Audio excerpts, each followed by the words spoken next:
Streaming কৰিছো ঐ বিবেক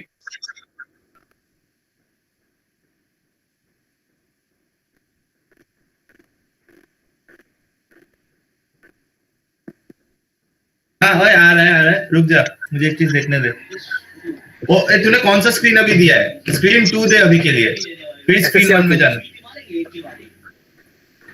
हाँ सही है एकदम सही परफेक्ट मैं ये ग्रुप में दे रहा हूँ नयन वो लिंक ओके एक बार देखता हूँ ओके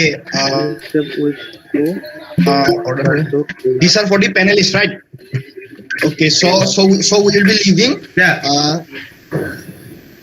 নয়ন ক্যামেরা অন থাকিব ন নয়ন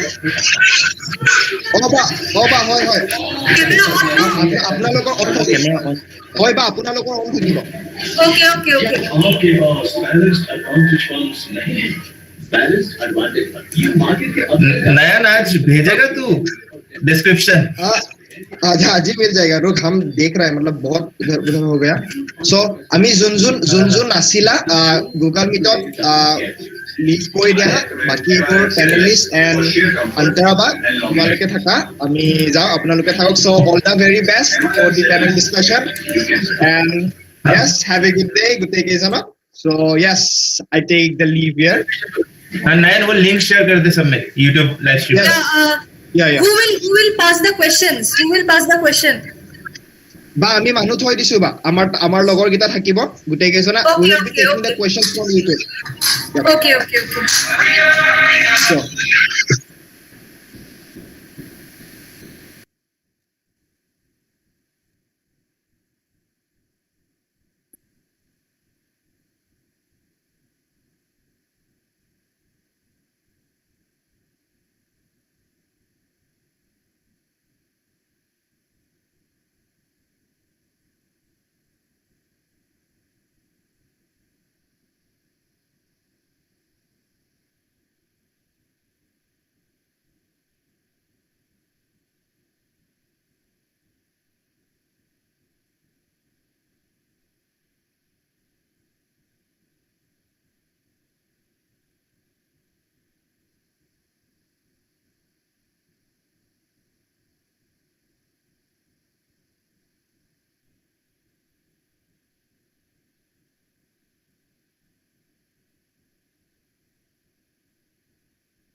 Hello, can someone please confirm if you can listen to me?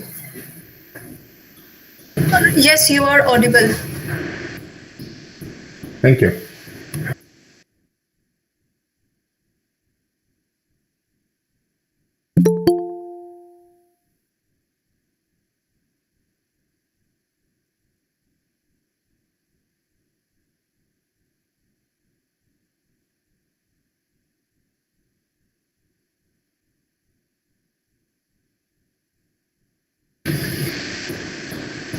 Hello, can the panelists please switch on their camera and test their audio and video once? Hello. Yeah. Gagan Jyoti Deka, you are visible as well as audible. Hello. Hello. Very good morning. Hello. Hello. Yeah, Rishikesh Goswami, you are also visible as well as audible. Very good morning to you too. Yeah. Good morning.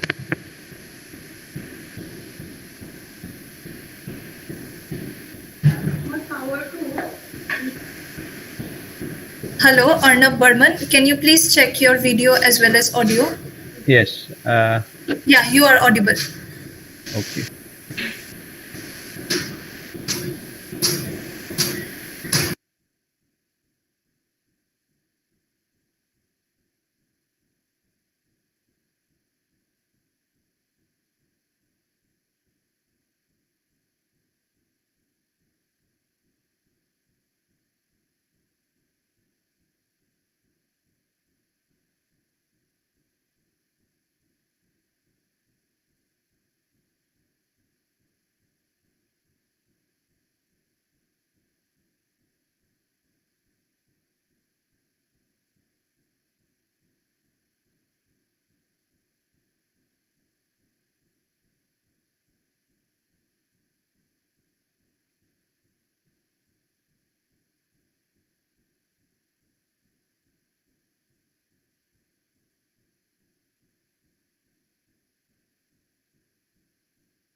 Hello.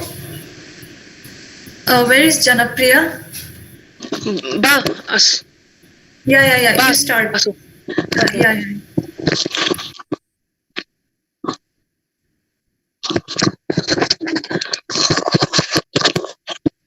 A heartwarming morning to everyone present here. Myself, Janapra Gogoi, the host of this wonderful gathering and also a student of Integrated MSc in Chemistry of Tezpur University, welcomes you all with an open heart for this session. As we know, Student Science Council holds various programs throughout the year for the enrichment of science education of school students as well as college students with great enthusiasm and vigor, but due to this ongoing pandemic, it is not possible to arrange this event in a large scale. So, cheers to the joint efforts and hard work of the whole SSC team who has left no stone unturned to manage it in this online platform. Today's topic for panel discussion is colonizing Mars. Now, I would like to hand over to Antara Chakravarti, who is pursuing her graduation in chemistry in TU and the coordinator of Astronomy Club TU, is the moderator of this panel discussion. Thank you for the introduction. Today I will be moderating the panel this morning. The topic for today's discussion is colonization of Mars, which is one of the closest neighbor of Earth and is identified as habitable in the recent decades. Now, the idea of this colonization looks very distant, but it is definitely and certainly feasible. And this has been evident from the various Mars exploration mission that has been taking place, starting from the Mariner 9 in the year 1971 to the Curiosity in 2012. And then we have our Mars orbiter mission in the year 2013. And now here we are waiting for 18th of February for NASA's Mars Perseverance rover to make its final descent on the planet. So today we will be discussing on the various questions that come to our mind when we just think of the idea of conquering or colonizing the planet. So before that, I would formally introduce our panelists to the audiences. So among us, we have Arnab Burman, who is pursuing Masters of Business Administration at Guwahati University. He is also the founder and the principal investor of the Defense and Space Robotics Laboratory DSRL in Assam. He is engaged in robotics and finds interest in art and designing. Next, we welcome Rishikesh Goswami, who is pursuing graduation in physics at Cotton University. And let me tell you, he is also the Cottonian's editor. Next, we have Gagan Jyoti Deka, who is seeking integrated masters in the field of physics at Dibrugarh University. He enjoys quizzing and creative writing. Then we welcome Ishani Borthakur, who is pursuing graduation in the field of sericulture at Assam Agricultural University. She also takes interest in debating and writing and shows great enthusiasm in sports. Also, please welcome John Major Sarkar, who is a research scholar specializing in the field of astrophysics at the Department of Physics, Tezpur University. He is also the outreach coordinator of ISRO IIRS. Besides, he has been involved in astrophotography and skywatching. Now, let's start with today's discussion. I'm sure the first question that comes to our mind when we think of the idea of conquering the Mars is that how? How or in what way will we start this entire process of colonization? Maybe I would like to start by asking this question to Arnab Burman. Like, what will be the initial steps, or what kind of technology we are using, or we will be using for putting the initial steps on the planet? Yeah. So can I share his screen? I'm a presentation for this. Yes, please. Is it visible?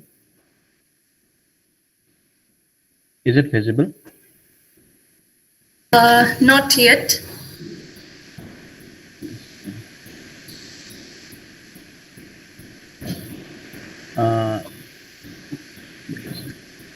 Hello, Arnab Burman. Your screen is not visible.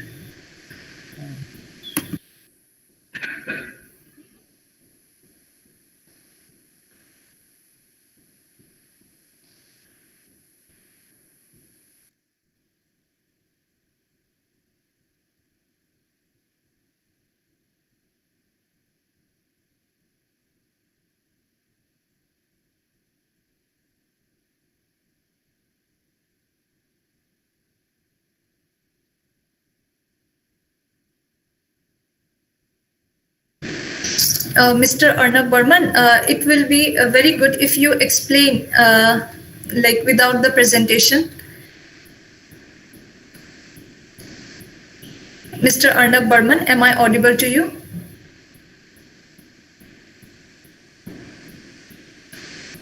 Okay, we will come back to Arnab Burman later on, but now let us move on to our second panelist, Rishikesh Goswami.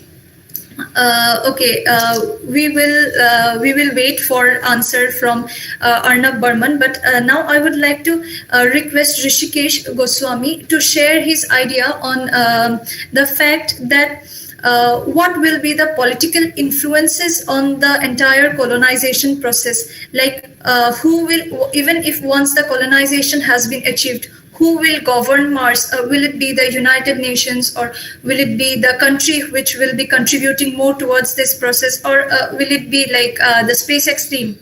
What do you think? Okay, that's actually a good question. So I'm putting my video off due to some network issues. If that's okay. Yeah, it's absolutely okay.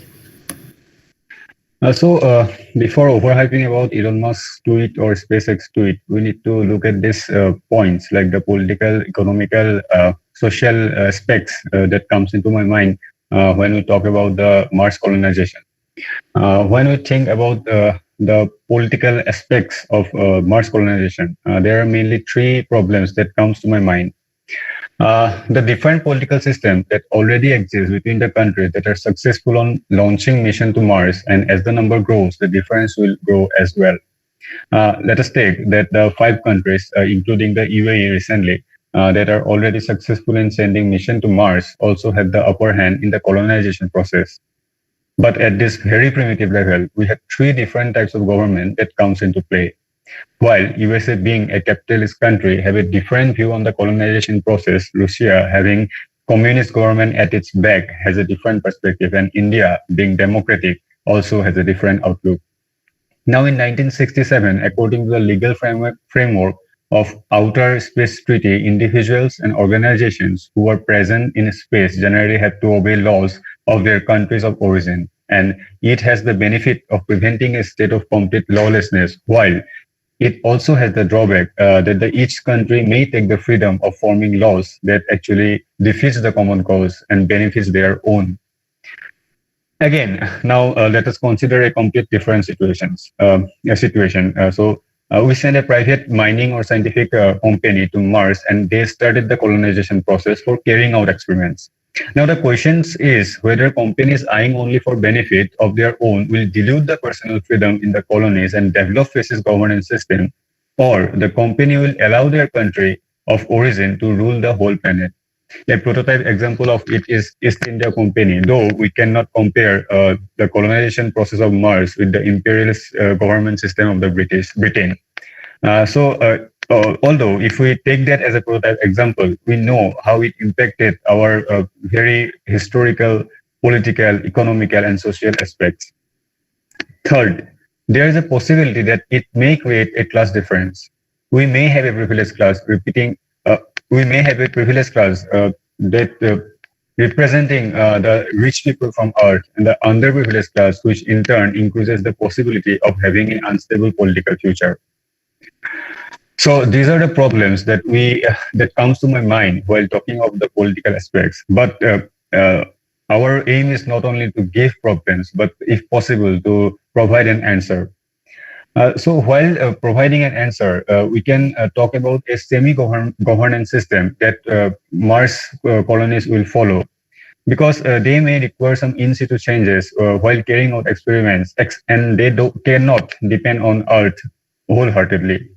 Plus making the laws in Earth about the situation that might occur in space is whatsoever, I think, is a bit illogical.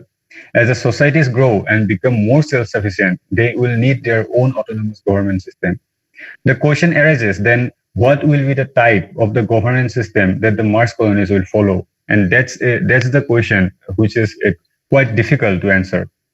From a rational point of view, we all may agree that a democratic government will be good, but the non-democratic government that exists in Earth, will they allow their counterparts in Mars to follow a democratic doctrine?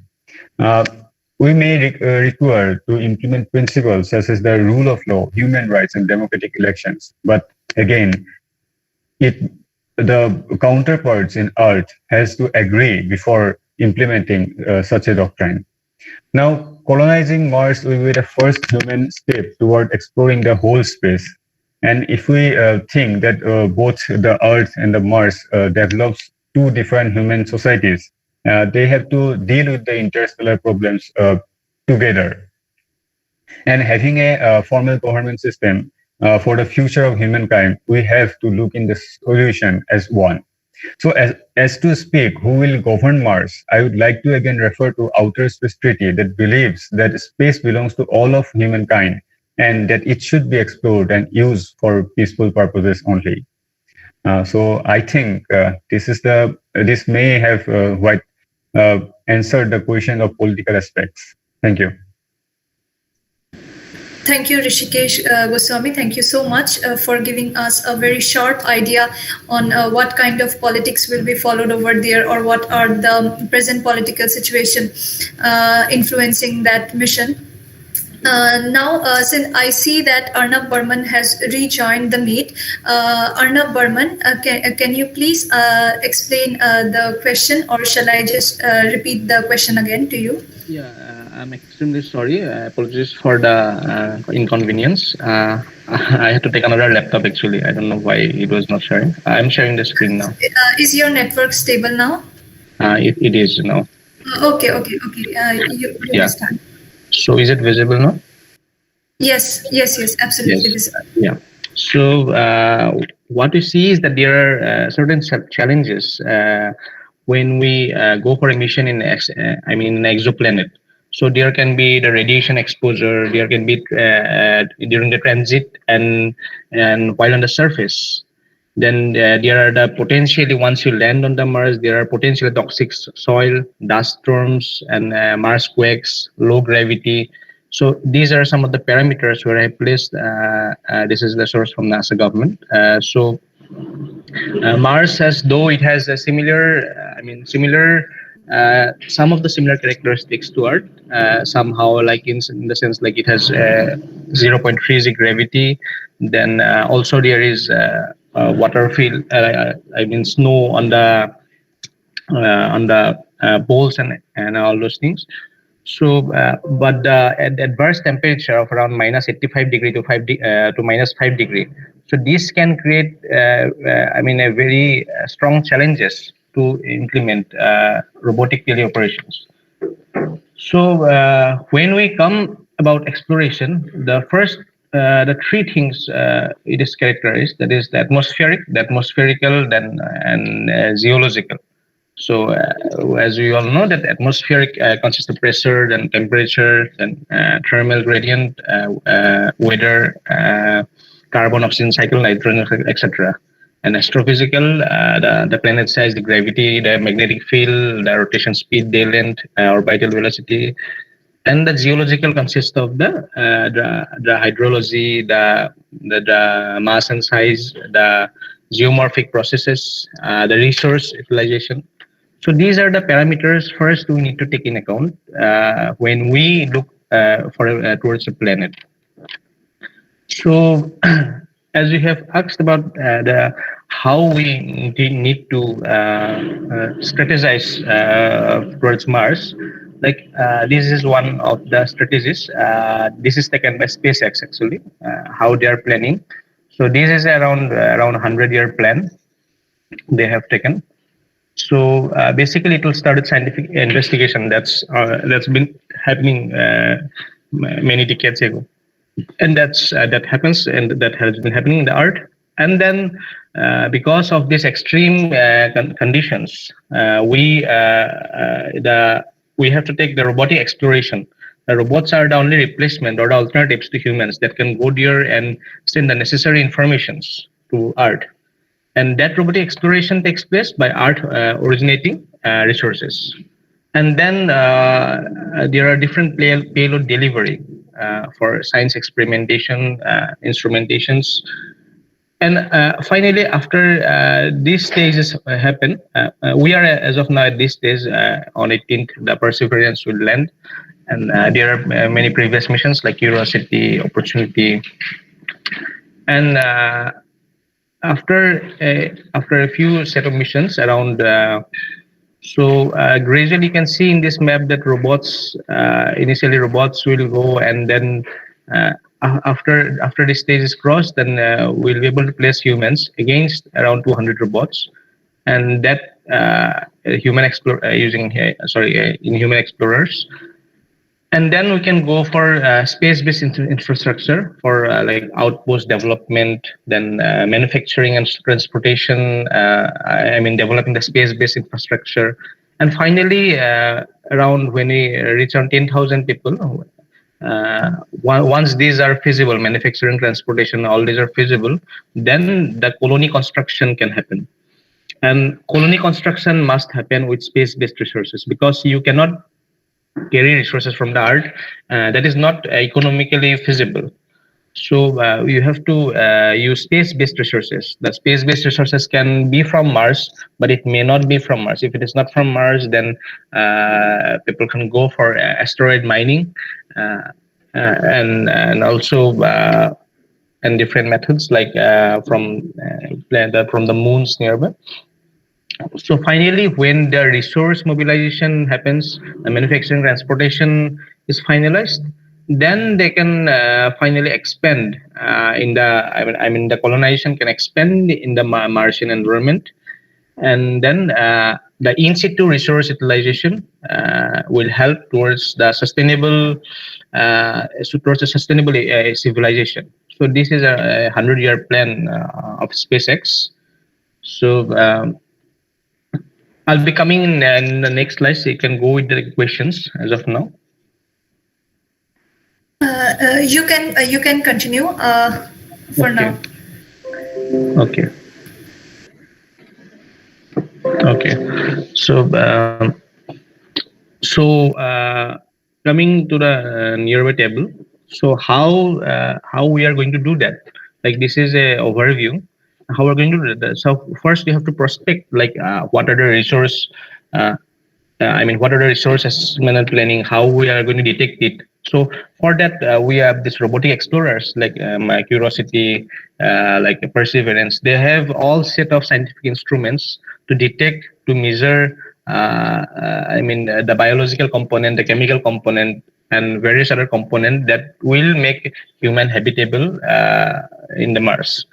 So once that happens, now they will go for acquisition, like site preparation. What will be the probable sites, landing sites, and where it will be best for the humans to live. So then goes processing. Then they go for initial, like building domes, building structures for human habitation. And then they for material processing, and then production and utilization. So these are related to this stage actually, once the colony is constructed. So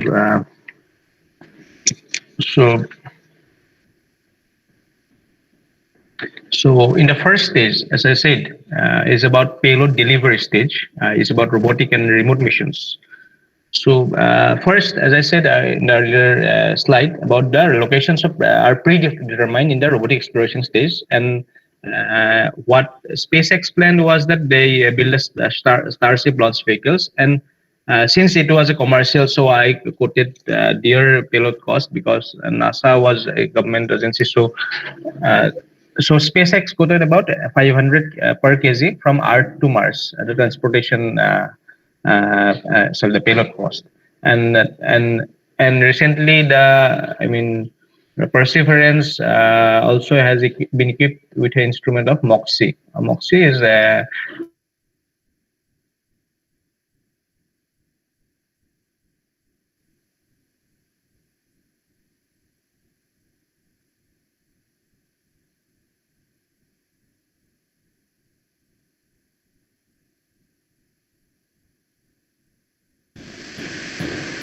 Hello. I think Arnab Burman has lost his connection. Can the host please guide me if Arnab Burman is audible or visible to others too? Please, Janapriya, can you guide me that is Arnab Burman audible? No, Okay, he is not visible and his video has paused. Okay. So anyway, here we have got a very clear map from Arnab Burman. hello. Hello. Yeah. Hello. Arnab? Yeah. Am I audible? Yeah. You are audible as well as visible. Anyways, but we have got a very clear map from Mr. Arnab Burman. Thank you very much for that. We at least have an idea how this entire process will start or what is the initial plan of starting this procedure. Now, we have also an idea as Rishikesh has shared his views with us about the political aspects. Now, we would jump to the basic necessities that we might be requiring on that planet. And here, I would like to ask Ishani Borthakur to share her ideas on the growing of crops on the planet. Like what kind of crops might be grown and what kind of techniques might be used to grow those crops. Please, Ishani Borthakur. Thank you, Anthea, for your question. Am I audible? Yeah. You are absolutely audible. All right. I have a bit of network issue, so I'm not switching on my video at the moment. Will that be all right? Okay. No problem. All right. So you were talking about growing crops on Mars, correct? So before getting into the topic, I'd just like to say thank you for inviting me here because I am actually learning a lot. Because agriculture is something so basic, and having agriculture in Mars, it's something like, one doesn't even think about it when it is not happening. Like agriculture is like we have food on our table, but once we don't, that is when we think about why we don't have food on our table, right? It's so basic, yet we tend to sometimes forget about the basic necessities. Anyway, all right. So coming back to your questions, growing crops on Mars. So Mars, as we know, of course, everyone will know that the regolith of Mars is filled with heavy metals. But in that sense as well, there are 17 essential macronutrients that are required for plants. And out of that, 9 have been detected in the Martian soil. I mean the regolith, but I'll just call it the Martian soil. But there's still a long way to go because you see, soil is not the only thing that one requires. They require a proper atmosphere, they require proper nutrients, etc. So there have been many studies that have been done. So there have been like simulation of Martian soil in Hawaii and then universities in the United States, where they have grown crops like zinnia flowers, and which have shown a great prospect in the soil of Mars, in the Martian simulation of the Martian soil. And similarly, there have been many other plants, such as recently about, I reckon 2 months ago or something of the sort, there were various like radishes, even radishes grown in the International Space Station, and there have been studies by the University of Wageningen in Netherlands, which is an agriculture university. What they have done is they have simulated Martian soil as well as lunar soil. So their studies show that even if only Martian soil is not able to is not able to facilitate plant growth, their studies showed promising results that even the combination of this Martian soil and as well as the lunar soil can have prospects in the field of agriculture. And then there are some crops, for example, as I said, radishes and even lettuce, and there are flowers like zinnia which were grown, but these were grown in artificial growth chambers. So in artificial growth chambers, what happens, they use LED lights, they use different kinds of, everything is artificial. So it's like every single thing that nature does itself has to be done artificially. So that in itself has a lot of it is a long way forward, but that also has prospect in agriculture. But there's one problem in Mars. So there's the Mars, the percolate, that is the this is the calcium percolate. So it is a major problem for Martian farming. So as there have been astrobiologists from universities such as the Villanova University in Pennsylvania who were involved in this work, and they have said that calcium percolate,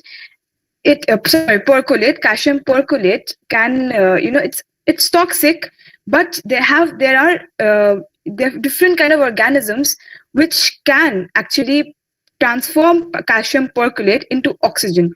So that also in a way is another plus point. So you see there are various microorganisms that can release water and oxygen and break down calcium percolate. So if there are prospects in somehow transferring these microorganisms from Earth to Mars, so even this problem of having percolate in the soil can be can be solved. So there are a lot of prospects in the field of agriculture, and they are working on it as well. So if you even go have a skim around the NASA website, you see that they have been working with water and hydroponics and aeroponics, etc. And one major point is, as I said, soil is not the major component, but it is the most important one. So similarly, in Earth, what happens? So we have soil, correct? So what happens is that there is gravity on Earth. So gravity tends to pull down the water from the soil. Whereas, if I'm not mistaken, it is 38% of the Earth's gravity is in Mars. So in that way, what happens is that, so our soil is able to hold nutrients and water. But due to the gravity and due to nutrients being soluble in water, what happens is the water, it gets percolated down below and it is not readily available to the plant, and which is the most pressing issue even on Earth. So in Mars, due to less gravity, the studies have shown that it can hold more water, like the soil will be able to hold more water and in turn hold more nutrients which will be readily available to the plants. So so in a way, coming back to your question, they have a lot of prospects regarding what plants can be grown, and they are trying with green leafy vegetables like lettuce, and they are trying with, as I said, radishes, and of course, not like in the movie Martian potatoes, like that's a long way forward. But these small steps are showing us that, with technology, as advancing technologies, that even something as basic as agriculture can be done on Mars. It's not just through artificial media, but once we master the artificial environment, I'm sure after even if not 100 years, if after millennia, Mars can be, it can become, those processes can become automated. So another point I'd like to say here is that, so there are very important cycles on Earth as well, like the nitrogen cycle, which is a major cycle for plants, and plants require the maximum nutrient that the plants require is nitrogen. So what happens is, like, these cycles, we have to induce them artificially. But then there are, that's what I said, like artificially, but once we can master this artificial environment, I'm sure we can master agriculture as well. And last but not the least, I'm sure, even if you're not from the science background, microorganisms. So microorganisms have been, like, in all theory of evolution, you'll see even in plants, it was the microorganisms that were the root of it all. So similarly, there have been studies that showed microorganisms like algae, cyanobacteria, there's blue-green algae, have the capacity, like they have the capacity of transforming, the the Martian soil, like it's you can see it in the NASA website as well. The Martian soil, if it is possible to transform the large regolith, like the large rocks, into smaller and smaller components. So there are a lot of prospects in the field of agriculture, but it's just that, as before me, Sir Arnab had said, that first you have the scientific investigation is still on. But as I believe, and I'm sure that everyone in this panel as well as the audience believe, that colonizing Mars is not out of the world idea at the moment, and no pun intended. And agriculture also being the basic necessity is being researched upon and is showing promising results. So there are a few crops that NASA has been working on, and I'm sure there will be even more. But it's just that it's going to take a bit of time, effort, and but it is nevertheless a promising venture. Thank you for your question. Okay, thank you, Ishani, so much. We now have a very good idea about the agricultural processes that might be carried out. And at this point of the discussion, we have a very transparent idea on how the initial steps will be, or how agriculture will be done, what politics will affect the colonization process. But we have the idea of starting this civilization. But I would like to say that starting a civilization cannot be abrupt, as Arnab has already mentioned. We have to face lots of hurdles. And once the people settle there, they may be exposed to a lot of hazards too. And at this point, I would like to put my question to Gagan Jyoti Deka to please share his views on what kind of hurdles will we face, or what kind of hazards will the people setting foot on Mars will be exposed to.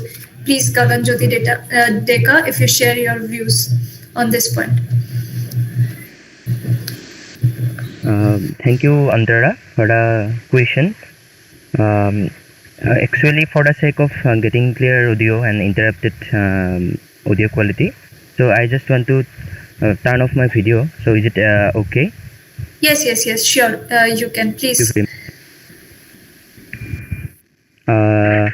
Actually, মই এইটো assume কৰি লৈছোঁ যে এইটো এটা মানে panel ডিছকাশ্যনৰ হোৱাৰ বাহিৰেও এটা সায়েন্স আউটৰিচ প্ৰগ্ৰেম, আৰু কমন মেনৰ মাজলৈকে সায়েন্সটো মানে বিজ্ঞান যিটো বৰ্তমান চলি আছে ট্ৰেণ্ডত, সেইটো লৈ যোৱা এটা প্ৰচেষ্টা। আৰু শেহতীয়া ট্ৰেণ্ডৰ ওপৰত লক্ষ্য ৰাখি কলনাইজিং মাৰ্জৰ যিটো বিষয় তাক ধৰি লোৱা হৈছে, তাক উপস্থাপন কৰা হৈছে, তাক বিষয় হিচাপে লোৱা হৈছে। গতিকে মই যিমান পাৰি কথাখিনি সাইণ্টিফিক টাৰ্ম এইবিলাকতো থাকিবই, তাৰ বাহিৰে যিমান পাৰি লেমেনছ ৱৰ্ডত মই মোৰ যিখিনি আইডিয়া আছে বা মই যিখিনি পঢ়ি পেলাই গম পাইছোঁ সেইখিনি উপস্থাপন কৰিবলৈ চেষ্টা কৰিম। কাৰণ মই ভাবিছোঁ যে আমাৰ ইয়াত যিখিনি গুগল মিটত মানুহ আছে, তাৰ বাহিৰে ধৰা হওক ইউটিউবৰ দৰে প্লেটফৰ্মখনত আন অৰ্ধশতাধিক মানুহে চাই আছে। গতিকে মই যিমান পাৰি বস্তুটো সাধাৰণ মানুহৰ, কমন মানুহৰ মাজলৈ বুজি পোৱাকৈ, তেওঁলোকৰ মাজলৈ যাব পৰাকৈ মই কথাখিনি ক'বলৈ যত্ন কৰিম। মোক সোধা যিটো প্ৰশ্ন হৈছে যে মংগল গ্ৰহত বা মাৰ্চত যদি আমি কলনী স্থাপন কৰিম, তেতিয়া আমি কি হাৰ্ডলৰ সন্মুখীন হ'ম বা বাধাৰ সন্মুখীন হ'ম। আৰু মোৰ ফেল' পেনেলিষ্ট অৰ্ণৱ বৰ্মনে তেখেতে বহুখিনি কথাই কৈ থৈ গ'ল, চুই গ'ল। তথাপিতো মই মোৰ যত্ন অনুসৰি, মোৰ সাধ্য অনুযায়ী মই তাৰ ওপৰত অকণমান বিশ্লেষণ কৰিবলৈ চেষ্টা কৰিম। যে অৰ্ণৱ বৰ্মনে ইতিমধ্যে টেকন'লজিৰ কথা কৈ থৈ গ'ল, তেখেতে কি প্ৰযুক্তিৰ সহায়ত আমি যাব পাৰোঁ গোটেইখিনি ষ্টেপ বাই ষ্টেপ। আৰু এটা কথা হ'ল যে যেতিয়া আমি পৃথিৱীৰ পৰা যেতিয়া আমি মংগল গ্ৰহলৈ যাব লাগিব, সেই যোৱাৰ সময়ত যেতিয়া যিকোনো ভেহিকেল আমি ইউজ কৰিম, যিটো আমি স্পেচ শ্বাটল বুলি কওঁ, তেতিয়া আমি সকলো সময়তে নোৱাৰোঁ। আমি এনেকুৱা এটা সময়ত গ'লে বেছি ভাল হ'ব, এনেই বাকী সময়তো যাব পাৰিম, কিন্তু এনেকুৱা এটা সময় আমি বাছি লোৱাটো ভাল হ'ব যেতিয়া নেকি মংগল আৰু পৃথিৱীৰ মাজত দূৰত্বটো সৰ্বনিম্ন হয়। আৰু তেতিয়াহ'লে হয়তো আমাৰ কম সময় লাগিব। জেনেৰেলি মংগল আৰু পৃথিৱীৰ মাজত যিটো দূৰত্ব আছে, সেই দূৰত্বক আমি যদি চাওঁ তেতিয়াহ'লে আমাক 6 মাহমান লাগিব যাবৰ কাৰণে পৃথিৱীৰ পৰা মংগললৈ। আৰু এই 6 মাহমান তেতিয়া লাগিব, আটাইতকৈ যিটো কম দিন তেতিয়া লাগিব যেতিয়া নেকি দূৰত্বটো সৰ্বনিম্ন হ'ব। আৰু এইটো হ'বৰ কাৰণে প্ৰায় 2 বছৰ লাগে। পৃথিৱীৰ বছৰৰ হিচাপত 2 বছৰ মুহূৰ্ততহে সেই মানে উইণ্ডো, সেই পৰ্টেলটো মানে সেই পজিশ্যনটো আহে। গতিকে যদি আমি ভাবিছোঁ যে পচিবল হ'ল কলনাইজেশ্যন বা কলনি হ'ল কেতিয়াবা, গতিকে কিবা কাৰণত যদি আমি হঠাৎ আহিবলগীয়া হয় বা চিউলৰ কথা থাকে সম্ভৱপৰ সকলো কথা যদি চালি জাৰি চাওঁ তেতিয়াহ'লে হয়তো আমি ইমাৰ্জিং চিটুৱেশ্যনত আমি ইমান এটা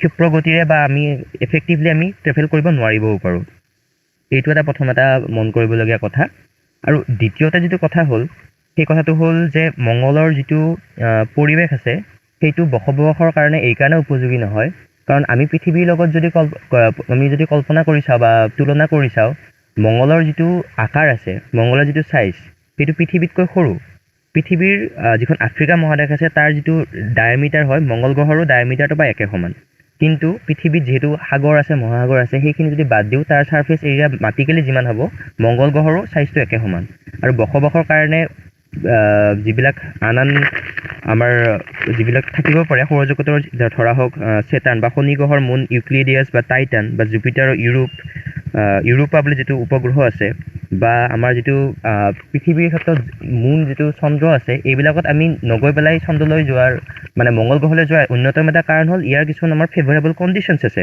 যিবিলাক ধৰা হওক সামঞ্জস্য থকা কথাবিলাক হ'ল যে ইয়াতেও 24 hours 36 মিনিট মান লাগে এবাৰ পৰীক্ষণ কৰোঁতে মানে নিজৰ এক্সিছত ঘূৰোতে টিল্ট আছে পৃথিৱীৰ দৰেই 24 ডিগ্ৰী গতিকে ইয়াতেও ছিজনছ হ'ব কিন্তু কথাটো হ'ল যিটো বস্তু সামঞ্জস্য নাই এটা অন্যতম হ'ল যে পৃথিৱীৰ আমি জানো যে পৃথিৱীৰ চাৰিওফালে বসবাসৰ কাৰণে এইকাৰণে উপযোগী হৈছে কাৰণ পৃথিৱীৰ এটা নিজস্ব মেগনেটিক ফিল্ড আছে যাক আমি যিহেতু আমি সকলোৱে পঢ়ি আহিছোঁ যে পৃথিৱী এটা চুম্বকৰ দৰে কাম কৰে গতিকে এই মেগনেটিক ফিল্ডটোৰ কাৰণে কি হ'ব যিবিলাক সূৰ্যৰ পৰা যিবিলাক অপকাৰী হাই এনাৰ্জেটিক পাৰ্টিকলছ আহিব সেইবিলাক পৃথিৱীয়ে সুন্দৰভাৱে ডিফ্লেক্ট কৰিব কিন্তু মংগল গ্ৰহত সেই নিজস্ব যিহেতু শক্তিশালী মেগনেটিক ফিল্ড নাই চুম্বকীয় ক্ষেত্ৰ নাই গতিকে ৰেডিয়েশ্যনৰ যিটো হাৰ সেইটো পৃথিৱীতকৈ 50% বেছি গতিকে এজন মানুহৰ বাবে যদি মংগল গ্ৰহত বেছি সময় থাকে তেতিয়াহ'লে তেওঁৰ কৰ্কট ৰোগত বা কেঞ্চাৰ হোৱাৰ সম্ভাৱনা বেছি আছে আৰু দ্বিতীয় কথাটো হ'ল যে আমাৰ পৃথিৱীত অজন লেয়াৰ আছে অজন লেয়াৰ থকাৰ কাৰণে যিটো আল্ট্ৰাভায়োলেট ৰে আছে সেইটো আহি নাপায় কিন্তু মংগলত অজন লেয়াৰৰ কোনো ব্যৱস্থা নাই গতিকে আল্ট্ৰাভায়োলেট ৰেও মংগল গ্ৰহত যথেষ্ট পৰিমাণে আহিব গতিকে এইটো এটা আমাৰ ডিফিকাল্টি আমি ফেচ কৰিম দ্বিতীয় কথাটো হ'ল যে ইতিমধ্যে কৈ থৈ গ'ল আমাৰ মোৰ ফেলো পেনেলিষ্ট ইছানী বৰঠাকুৰে যে যিটো তাৰ চইল আছে যে সেই চইলটো যথেষ্ট পয়জনাছ হয় পয়জনাছ হোৱাৰ কাৰণটো হ'ল ইয়াত যিটো আমাৰ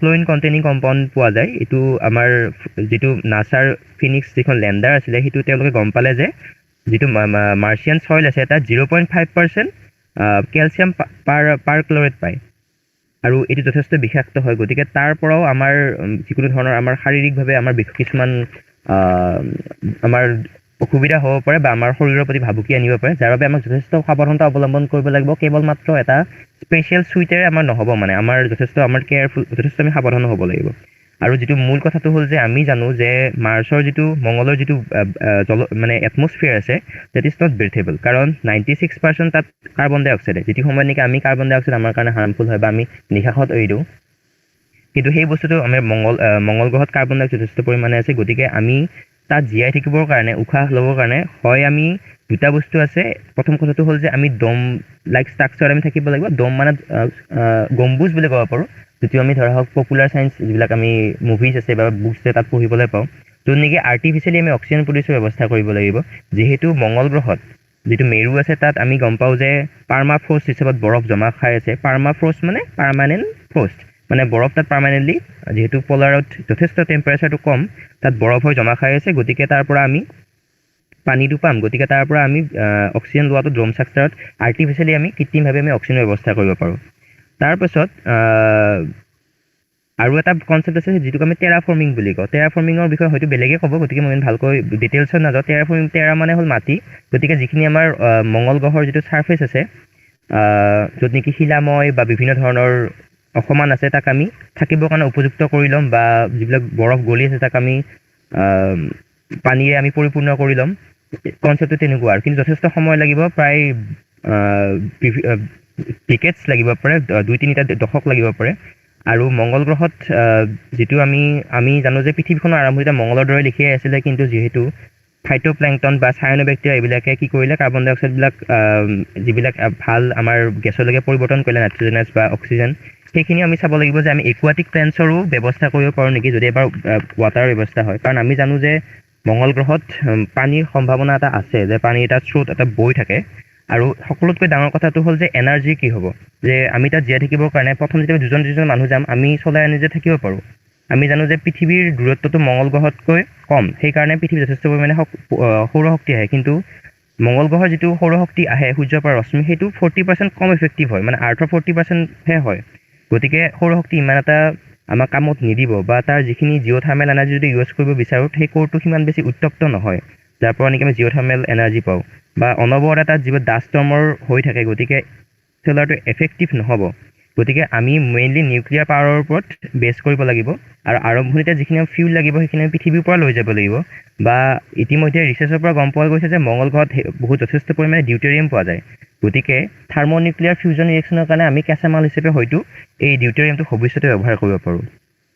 আৰু এটা সমস্যা আমি হয়তো যদি আমি যিসকলে পপুলাৰ ছায়েন্স পঢ়ে বা গম পায় যে এখন কিতাপ আছিলে Edgar Rice Burroughs the princess of মাৰ্চৰ কিতাপখনৰ ওপৰত বেছ কৰি দ্য জন কাৰ্টাৰ মাৰ্চ বুলি বনাইছে, তাত দেখুৱাইছে, তাত দেখুওৱা নিচিনা নহয় বাৰু, যে তাতে এটা বস্তু আমি গম পাব পাৰোঁ যে যিহেতু মংগলৰ যিটো গ্ৰেভিটি আছে সেইটো পৃথিৱীতকৈ কম, গতিকে তাত মানুহে অকণমান কষ্ট কৰিলেই বহুত ওপৰলৈ জাঁপ মাৰিবলৈ দেখুওৱা হৈছে, ইমান ওপৰলৈ জাঁপ মাৰিব নোৱাৰে, কিন্তু কথাটো হ'ল আমি কম এনাৰ্জি খৰচ কৰি আমি বেছি কাম কৰিব পাৰিম মংগল গ্ৰহত। কিন্তু ইয়াৰ কিছুমান ড্ৰবেকছো নথকা নহয়, যেনে ধৰা হওক গ্ৰেভিটিটো কম কাৰণে আমাৰ মাচলটো ৱেষ্ট হ'ব, বা বনৰ ডেঞ্চিটি কমি যাব পাৰে, বা যিকোনো কাৰ্ডিঅ'ভাস্কুলাৰ প্ৰব্লেম দেখা পাব পাৰে। গতিকে এই গোটেইখিনি বস্তু আমি মনোযোগ দিব লাগিব। আমি মংগল গ্ৰহলৈ যেতিয়া মানুহ পঠিয়াম, এতিয়া অলৰেডি মই আজি চাইছিলোঁ যে যিটো মাৰ্চ 1 প্ৰগ্ৰেম আছে, তাত অলৰেডি এষ্ট্ৰনট চিলেক্ট কৰি থকা হৈছে, বা তেওঁলোকক ৰিগৰাছ ট্ৰেইনিঙৰ মাজলৈকে লৈ যোৱা হৈছে। তাৰ উপৰি আৰু এটা কথা আহিব পাৰে যে চাইক'লজিকেল প্ৰব্লেম থাকিব পাৰে, কাৰণ যিহেতু আমি মাৰ্চত যথেষ্ট সময়ৰ কাৰণে 2 বছৰ বা 10 বছৰ যিমান বছৰ নাথাকো কিয়, যিহেতু এটা আমি নিৰ্দিষ্ট কনফাইন এনভাইৰনমেণ্টত থাকিম, গতিকে আমাৰ মানসিক কিছুমান সম্ভাৱনা আহি যাব পাৰে, সমস্যা আহি যাব পাৰে। গতিকে সেইবিলাক কেনেকৈ আমি ডিল কৰিব পাৰিম, আগতীয়াকৈ আমি প্ৰিপাৰেশ্যন কৰি যাব লাগিব। তাৰ কাৰণে হয়তো আমি মংগলৰ দৰে যিটো পৰিৱেশ একদম শিলাময় তেনেকুৱা এটা, বা পৃথিৱীত আমি তেনেকুৱা একদম হাই এল্টিটিউডত ঠাণ্ডা পৰিৱেশত মৰুভূমিৰ মাজত পাব পাৰোঁ, বা ওখ পৰ্বত পাব পাৰোঁ, তেনেকুৱা ঠাইত আমি বন্ধ এনভাইৰনমেণ্টত আমি পৰীক্ষা চলাব পাৰোঁ। আৰু একেবাৰে বৰ দীঘলীয়া নকৰোঁ, শেষত মই ক'ব লাগিব, মোৰ মনতে আহি আছে আৰু এটা কথা, যিটো অৰ্ণৱ বৰ্মনে কৈ থৈ গৈছিল যে এষ্ট্ৰইড মাইনিং।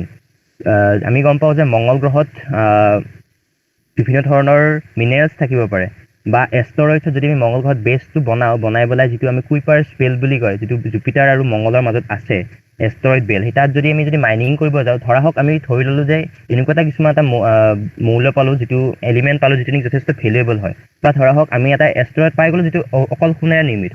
তো অফক'ৰ্ছ যদি আমি ভাল এটা লিগেল ৰুল কিছুমান নবনাওঁ, যিটো আমাৰ হৃষিকেশ গোস্বামীয়ে কৈ থৈ গ'ল, ভালকৈ যদি আমি কিছুমান ষ্ট্ৰিক্ট ৰুল নবনাওঁ, তেতিয়াহ'লে যিটো কোম্পানীয়ে এক্সপ্ল'ৰ কৰিব, যিখন দেশে এক্সপ্ল'ৰ কৰিব, সেই দেশখনৰ অধিকাৰ সম্পূৰ্ণ সেই সম্পদটোৰ ওপৰত আহি যাব। আৰু আহি গ'লে কি হ'ব, গোটেই যিহেতু সেই দেশখনৰ ওপৰত সেই অধিকাৰটো আহি যাব, গতিকে যিটো আমাৰ শ্বেয়াৰ মাৰ্কেট আমি কিমান ভংগুৰ আমি গম পাওঁ, গোটেই গ্ল'বেল ইকনমিক ক্ৰেছ হৈ যোৱাৰ সম্ভাৱনা আছে, বা এখন দেশৰ মনোপলি হৈ যোৱাৰ সম্ভাৱনা আছে। গতিকে এনেকুৱা নহয় যে আমাক মিনাৰেলছ লাগিবই, আমি যিহেতু এটা মাল্টিপ্লেনেটাৰী স্পেচিছ হ'বলৈ গৈ আছোঁ, গতিকে আমাক কিছুমান বস্তু লাগিবই। আৰু এইখিনিতে মই এটা কথা মনত পৰিছে যে আমি জানো যে ইলেক্ট্ৰিক ভেহিকেলে হওক, বেটাৰীৰ কাৰণে হওক, যিটো লিথিয়ামৰ মনোপলি চলি আছে, যিটো আমি চাইনাৰ তাত যথেষ্ট খনি আছে, গতিকে আমি আশা কৰিছোঁ যে এই মনোপলিটো দূৰ হ'বৰ কাৰণে আমি মংগল গ্ৰহত লিথিয়ামৰ বাহিৰে আন কিছুমান আমি ভেলুৱেবল আকৰ পাম, বা মূল্যৱান আমাৰ যিবিলাক মিনাৰেলছ আমি সেইবিলাক পাম। গতিকে এনেধৰণৰ বিভিন্ন ধৰণৰ সমস্যাবিলাক আমি মংগল গ্ৰহত এক্সপ্ল'ৰ কৰিব গ'লে আমি দেখা পাব পাৰোঁ। ধন্যবাদ। Thank you so much, Gagan. The way you explained, I guess, jeneko apuni kole that even if science background or manu nohoy jodi audience bure, hyoto ekdom duniya se apunar explanation definitely buji pabo. Now, since Gagan Jyoti Deka has very beautifully described about the various hurdles and the hazards that we might be exposed to, like starting from the radiation hazards, and then we will be facing the problems of travel between Mars and Earth, and then we might face the breathing problem, then temperature problem. At this point, I have a question that will taking up these hurdles be worthy enough? And here I would like to put this question to John Vijay Sarkar. Like how will be this entire colonization process of Mars benefit the Earth societies, or will it be of any benefit, or like in the very far future this colonies in Mars will just be a mere experimental ground, just the way Antarctica is today? Only researchers go do experiments and they come back, but no local people stay there. Well, thank you very much, Antara, for this question. It was really nice to listen all the inputs from Rishikesh, Gagan, Arnav, and Ishani. And well, I'll start with one basic concept. That is, what do we know about colonization? What is colonization? Colonization has always been and is going to a foreign land and invading that land to extract its resources and to exploit its resources. And sometimes the resources could be physical resources like minerals, it could be agriculture, crops, or sometimes it could be human resources or like intelligence or knowledge, these things. Like I believe Rishikesh, he mentioned when he was talking about the political involvement in Martian invasion that there has always been, the ones that we know about colonization has always been backed up with imperialism. Like the British, they came to India and they exploited India and they used the resources that has been there in India. Same with the African continent, South America. So when we go to Mars, the first purpose, I believe, with the term colonization comes extraction of resources. We will want to first extract resources from there and bring it back to Earth for our own use. So for the first thing, like Arnav mentioned, that first the robots will be sent and then they'll study the Mars and then the scientists will be sent so that they can be there and they can study it. At first, it will be a scientific base, obviously, because we know very little about this planet. Even though remote sensing and these things, they help, but there's nothing like being there and studying it. So at first, say within the next 30, 40 years or so, it will be a scientific settlement. And then we'll try to make a resource extraction profitable so that we can extract as many resources as possible from Mars. Next, after several years, when, let's say, I hope not, that the living conditions on Earth become very bad, that we have to move to Mars. So if that does not happen, then maybe much later, we'll have tourism when people will go to Mars for recreation.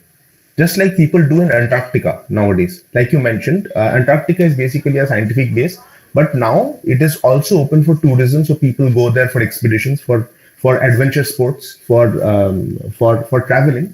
So people will go to Mars in a similar way. They'll go there, they'll stay, they'll enjoy the stay for like a week or so, and then they'll come back to Earth. Like Gagan mentioned, colonizing, living on Mars or having generations grow on Mars will be tough because he mentioned quite a few things that Mars is, like Ishani also mentioned and Gagan mentioned, that Mars's gravity is just 38% that of Earth's. So let's say if there is a baby born on Mars and the baby is growing in Mars, then what will happen is when they grow, they will always deal with a low gravity.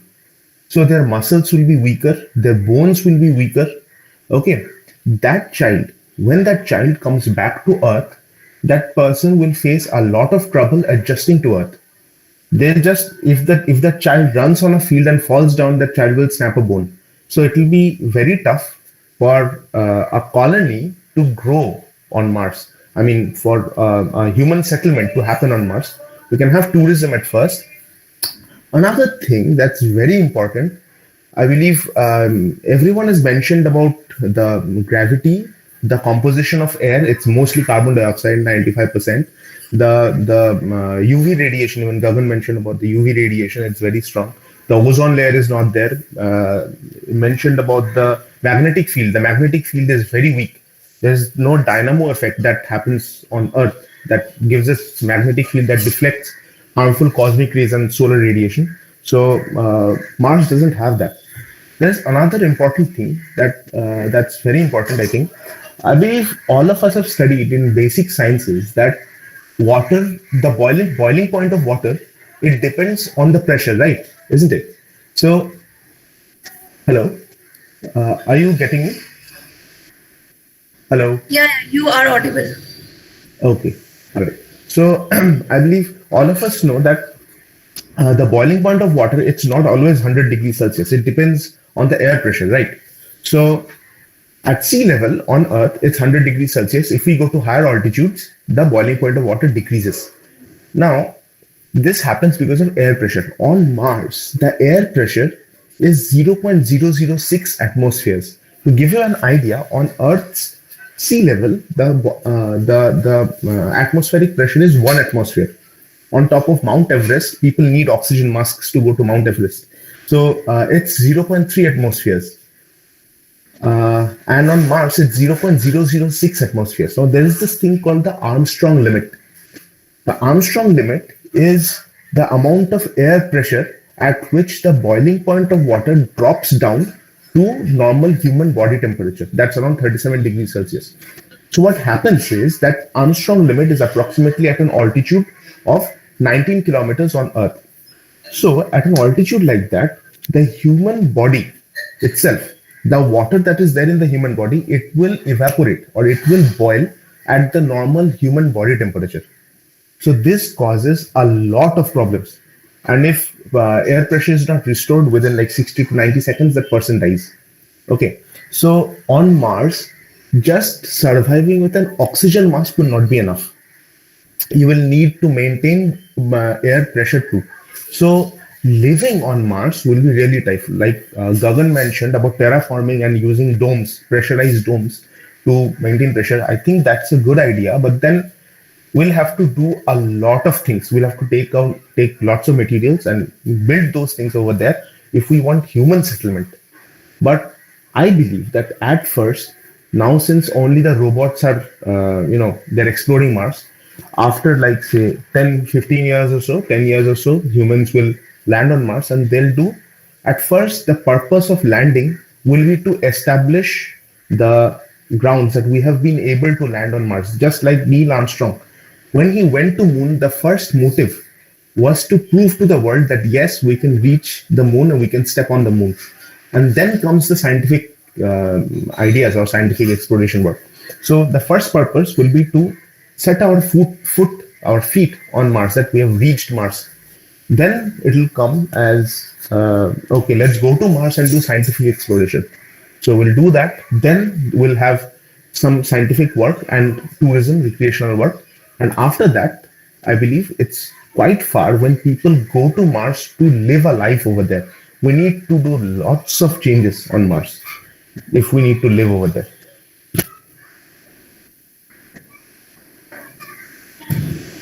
Thank you so much. I would totally agree with the point that you mentioned at the end. In fact, Elisa Carson, the first human that will be going to Mars, she herself said that, I would just like to quote her here. She said that it's not necessary saying that Mars is the savior here, or we can benefit from Mars. It is totally like, we cannot say if we can benefit from Mars or not, but Mars is the first step in getting people a bit more accustomed to even thinking about living on other planets and being able to colonize in some place else. So I would totally agree with the last point that you mentioned, and thank you for the entire explanation. Now we would take some of the questions from the audiences.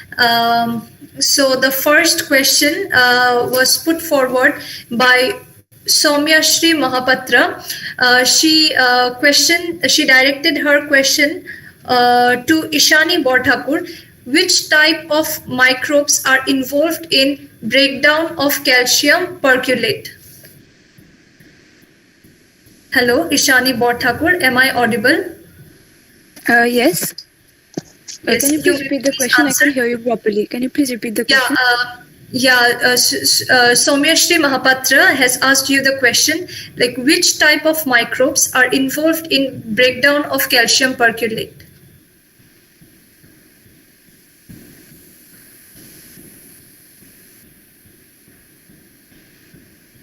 Hello?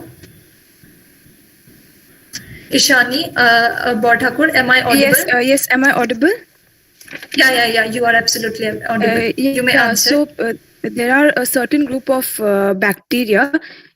I'll just the species. Oh, just a minute. So yes, there are certain group of bacteria, and flagellated bacteria. I'm not getting the species name right. I mean the genera name right now. I'll get back to you with that. So there is a class of bacteria that are flagellated bacteria, and which have the ability to to break down calcium percolate and as well as release oxygen. So I'll just get back to you within 10 seconds with the name of the genera, if it's okay with you. It's just slipping my mind at the moment, but it's a bacterial group and which helps. It's a bacterial group which helps in the breakdown. Just give me 10 seconds. I'll get back to you on the chat. Just 10 seconds. Okay. You may mention the name, the specific name on the chat. I will mention it to the audience. Thank you, Ishani, so much. Now, next question comes from Ms. Jonna to Rishikesh Goswami. She asks that, is the planned space manned expedition to Mars a result of the rivalry between economic power or their cooperation? Oh, yes.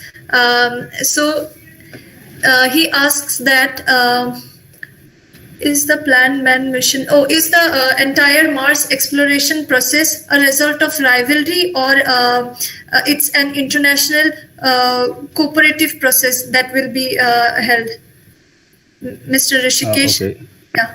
Okay, that's actually a good question. So in the last century, we had talked about the scientific development of our. We have found Einstein have found the relativity theorem and all. But this is the 21st century, and we are talking about space exploration. And I think about the rivalry between economic powers. So in the 60s, when we are going to the moon, there was a rivalry between the that is hypothetically, or I don't know if that's true or not, is said between the Russia and America. And because of that, America was successful to have step into the moon. And yet there are, I know there are people still don't believe if Neil Armstrong has rightfully stepped into the Mars or not. But so far we all are agreed that it was actually a true event. So I think regarding the Mars exploration, there can be an economic power rivalry between the international powers, and if that is providing the environment for the competition, then it's a good competition between the economic powers, and we are looking to a new home, maybe if Earth is no more habitable. Thank you. Thank you so much, Rishikesh. I hope the audience is very much satisfied with your answer. Next, we have a question from Krishanandu De, and he asks, his question is directed to Arnab Burman. He asks that, is it economically feasible for exploring Mars given such long time for establishing a civilization, since the funding for the projects are huge with high level infrastructure and technology investment? So summing up, he is asking that, is the entire process economically feasible or not? Arnab Burman, please answer. Yeah. Thank you for the question. First, I would like to mention that we humans are a multiplanetary species.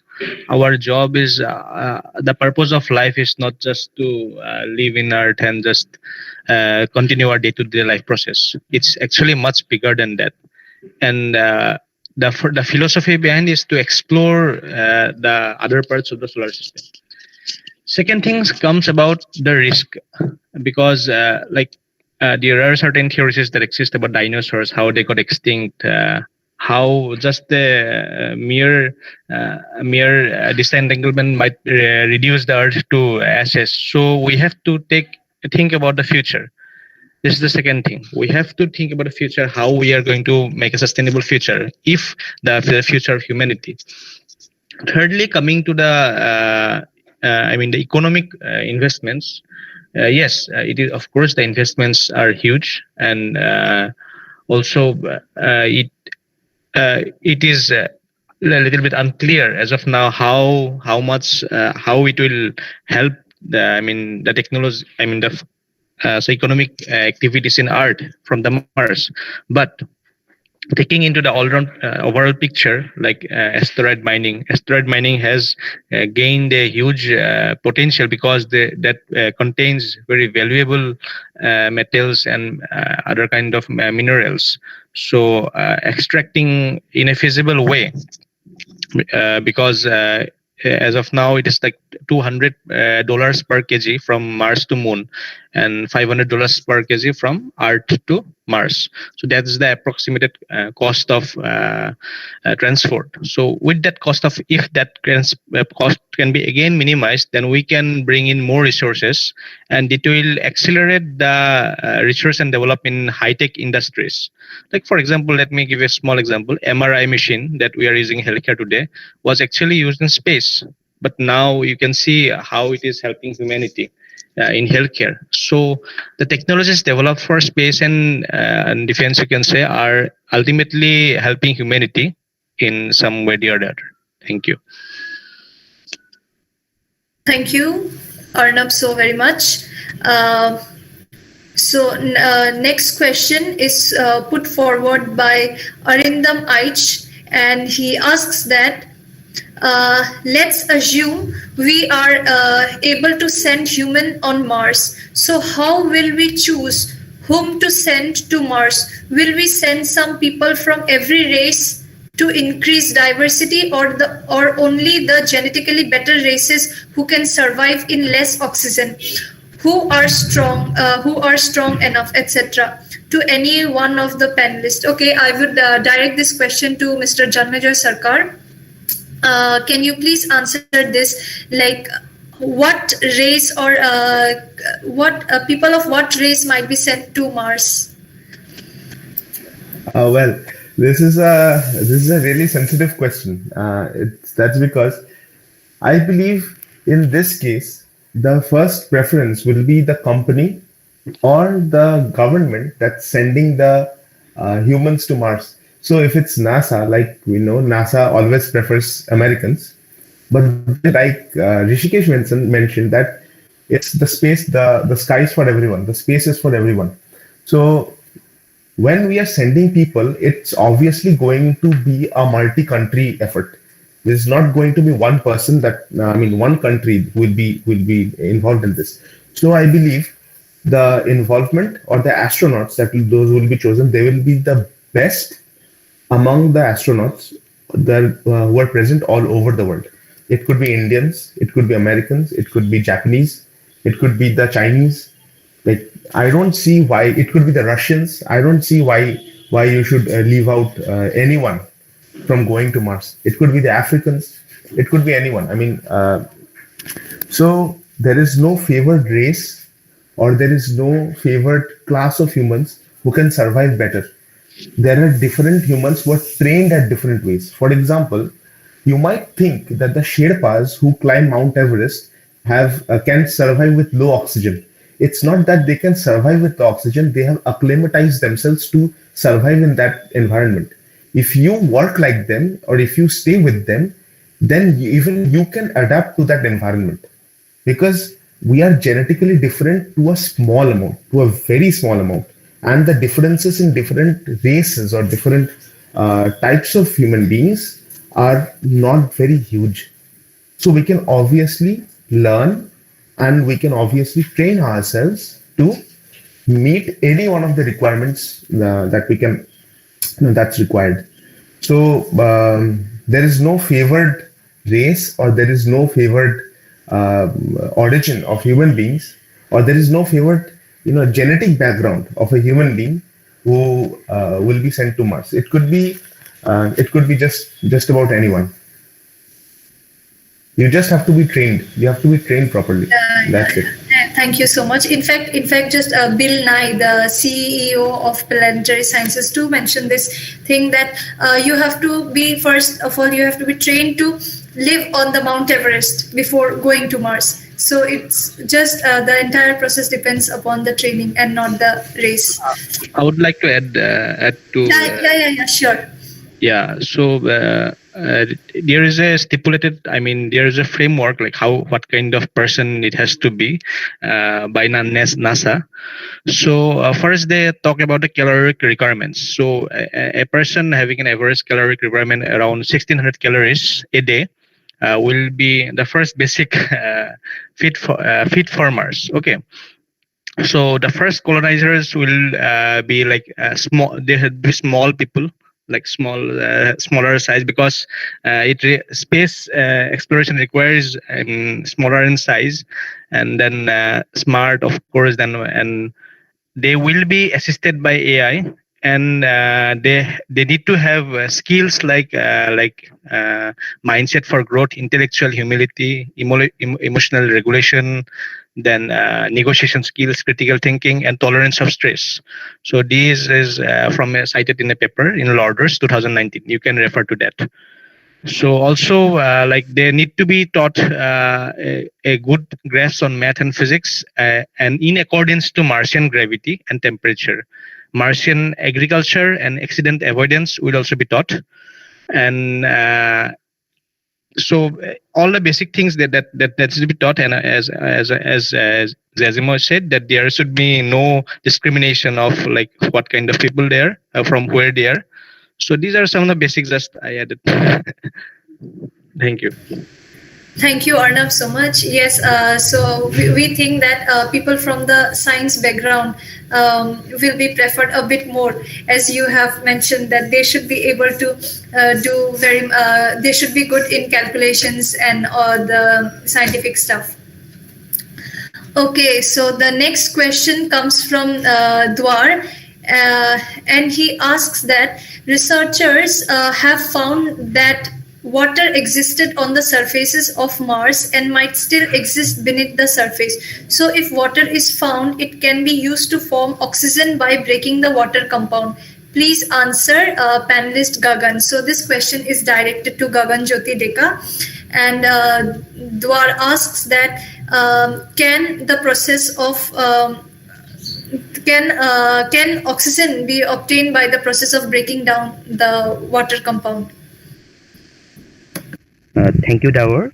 প্ৰশ্নটোৰ কাৰণে definitely আমি water মলিকুলৰ পৰা আমি oxygen পাব পাৰোঁ, কিন্তু প্ৰথম কুৱেশ্যনটো হ'ল যে আমি ৱাটাৰ মলিকুলৰ পৰা অক্সিজেন ল'মনো কেলে, সেইটো এটা মনত প্ৰশ্ন আহে।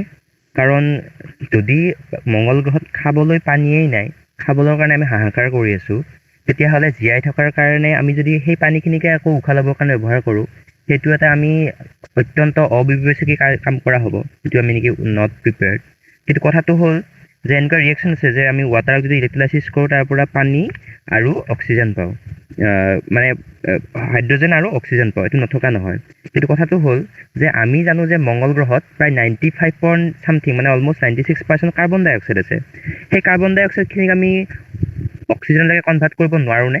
কাৰণ আমি জানো যে কাৰ্বন ডাই অক্সাইডটো মানুহৰ কাৰণে আনব্ৰিডেবল হয়, যদিও প্লেণ্টৰ কাৰণে হয়তো বেলেগ কথা। গতিকে আমি যদি ভালকৈ যদি গম পাওঁ, তেতিয়াহ'লে যদি অধ্যয়ন কৰোঁতে গম পাম যে এটা চেভেৰিটিয়াৰ প্ৰচেছ বুলি এটা প্ৰচেছ আছে।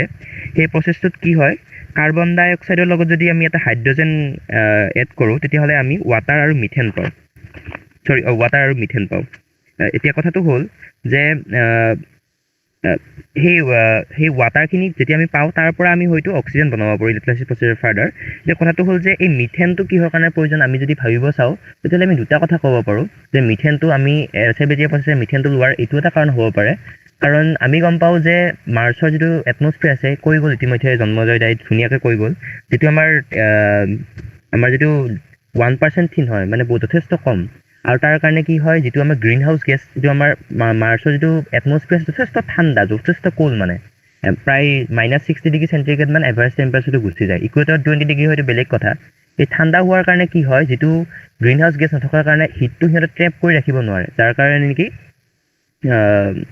মানে ঠাণ্ডা হৈ থাকে। কিন্তু যদি আমি মিথেনটো যদি প্ৰডিউচ কৰিব পাৰোঁ এটা লাৰ্জ এক্সটেণ্ট, তেতিয়াহ'লে যিটো গ্ৰীণ হাউচ গেছ হিচাপে কাম কৰিব, আৰু হয়তো কিবা এটা এক্সটেণ্টলৈকে সিহঁতে এই যিটো উত্তাপ সেইটো ধৰি ৰখাত সহায় কৰিব।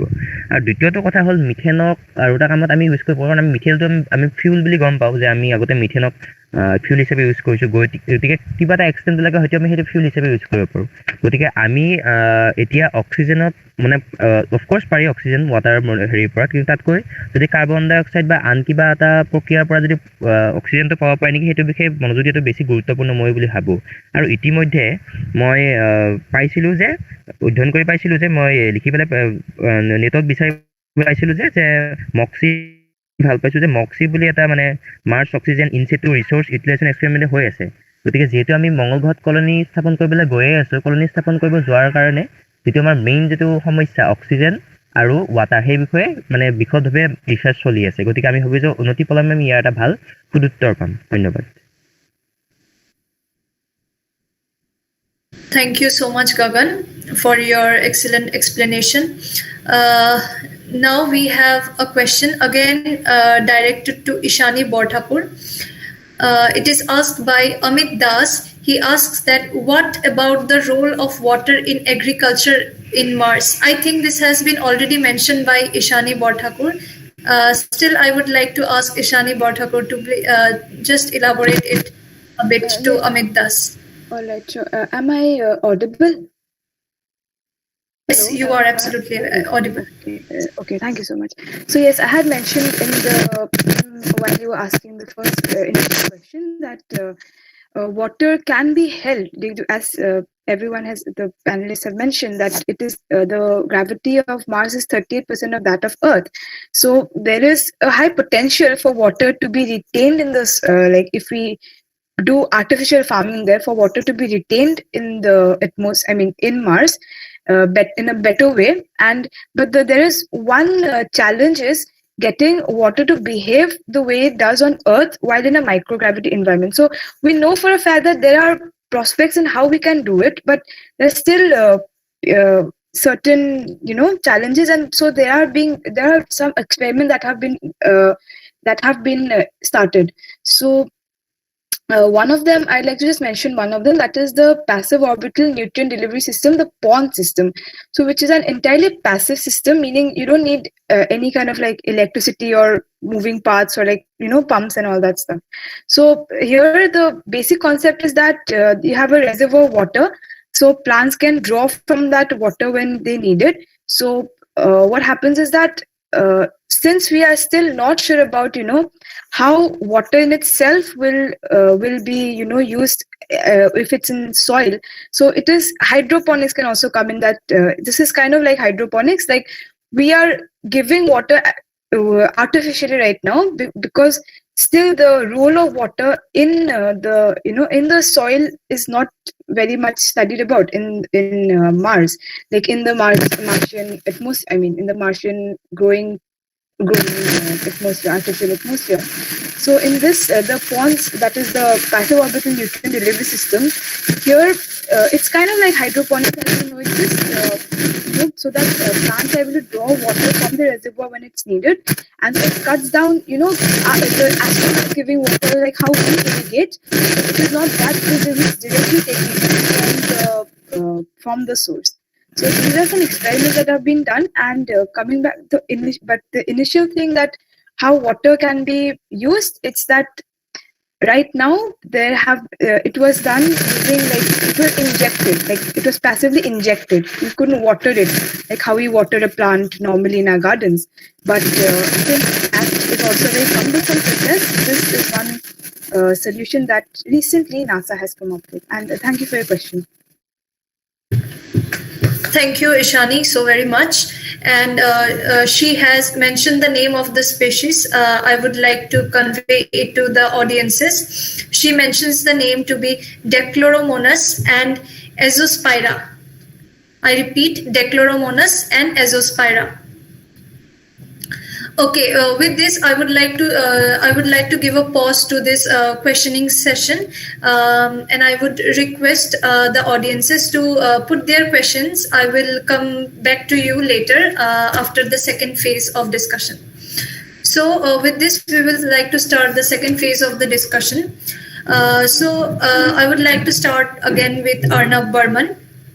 Arnab Burman, I have seen that you have mentioned in the presentation that you made about the ratio between human and robots working. And I personally wanted to ask you this question, since you are involved in robotics. Like, what do you think? What will be the contribution of robots on this entire colonization procedure?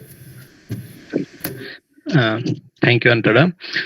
So the ratio of the robots that are taken are on basis of one is the historical data that NASA has sent rovers and satellites and robotic explorers to the Mars. So these depends on the scientific goals first. The scientific goals may be biological, it may be geological, or the chemical.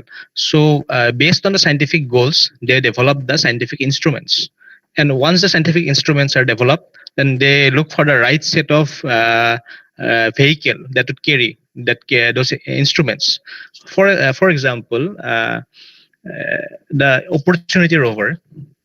So when they come up with the mobility of the rover, the first challenge was the terrain of the Mars. Okay, the terrain of the Mars was very rugged, and on such terrain, the normal vehicles on Earth, that such kind of chassis cannot move.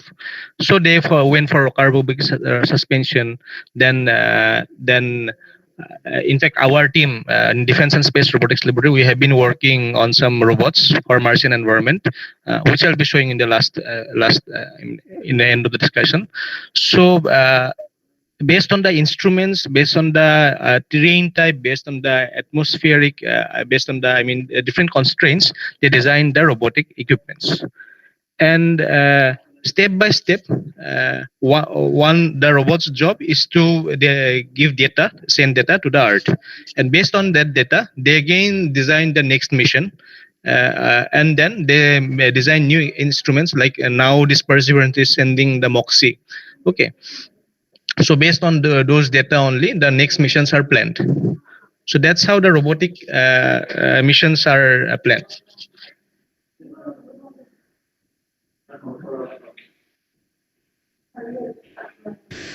Hello? Yeah.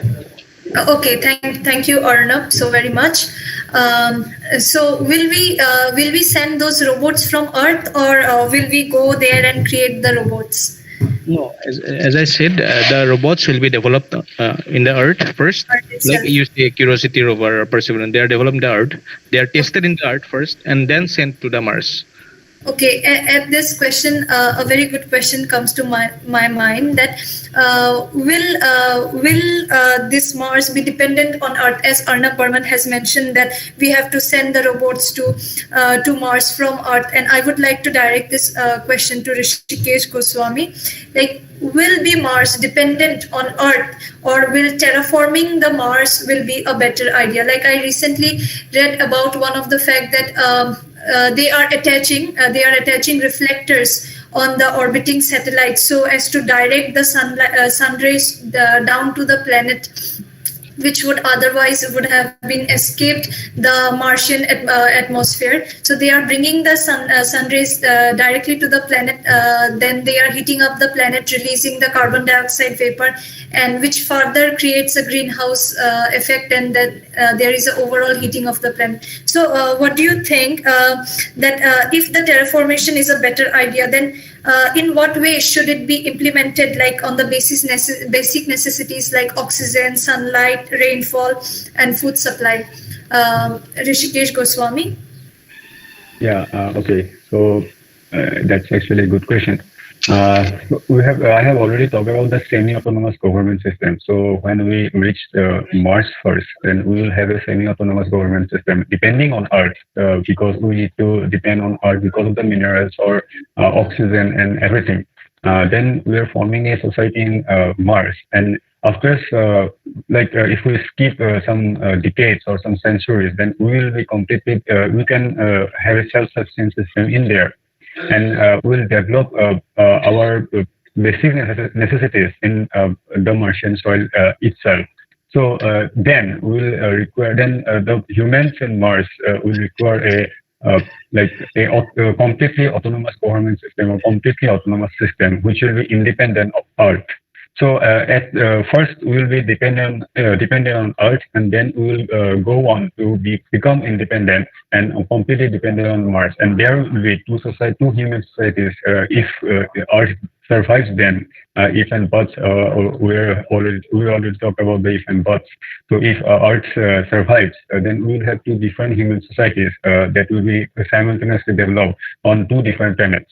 Now, you have talked about the terraforming Mars, and you have already mentioned about to have a to develop the terraformation process. We'll need to fix the environment first, and then as Gogonjyoti Deka, or I think Gogonjyoti Deka have already talked about the types of houses there will be, to have the pressure intact. So first we have to fix the atmosphere. Like we already have 96% carbon dioxide in Mars, and only 0.145% oxygen. And also like the heating of the core is cooler in Mars than Earth. So you have talked about the orbital mirrors, and for for CO2 to be act as greenhouse gas and increase the temperature in Earth, we will have to look into that as well. So I'll briefly I have briefly talked about the terraforming process, and Gogonjyoti Deka has already mentioned about it very quite actually nicely, and put his input in that. So while terraforming Mars, we'll have to look into 5 phases, like importing ammonia, importing hydrocarbons, and use of fluorine compounds. Then you have talked about the orbital mirrors to heat up the planet's environment. So these are the 4 points that I would like to put forward while talking about the terraformation process. And thank you, Antara. I have to take my leave now. Actually, I'm just a graduation student. I have exams on tomorrow, so I'm sorry for the inconvenience. And it has been a great learning experience. It has been a great listening experience to all the experts in here. Thank you all. Okay, thank you, Rishikesh Goswami, for being a part. And I guess you will be having GEM tomorrow. That's the exam you are talking about. Yeah. I have GEM tomorrow. All the very best. All the very best for tomorrow. Thank you, Rishikesh Goswami. Thank you.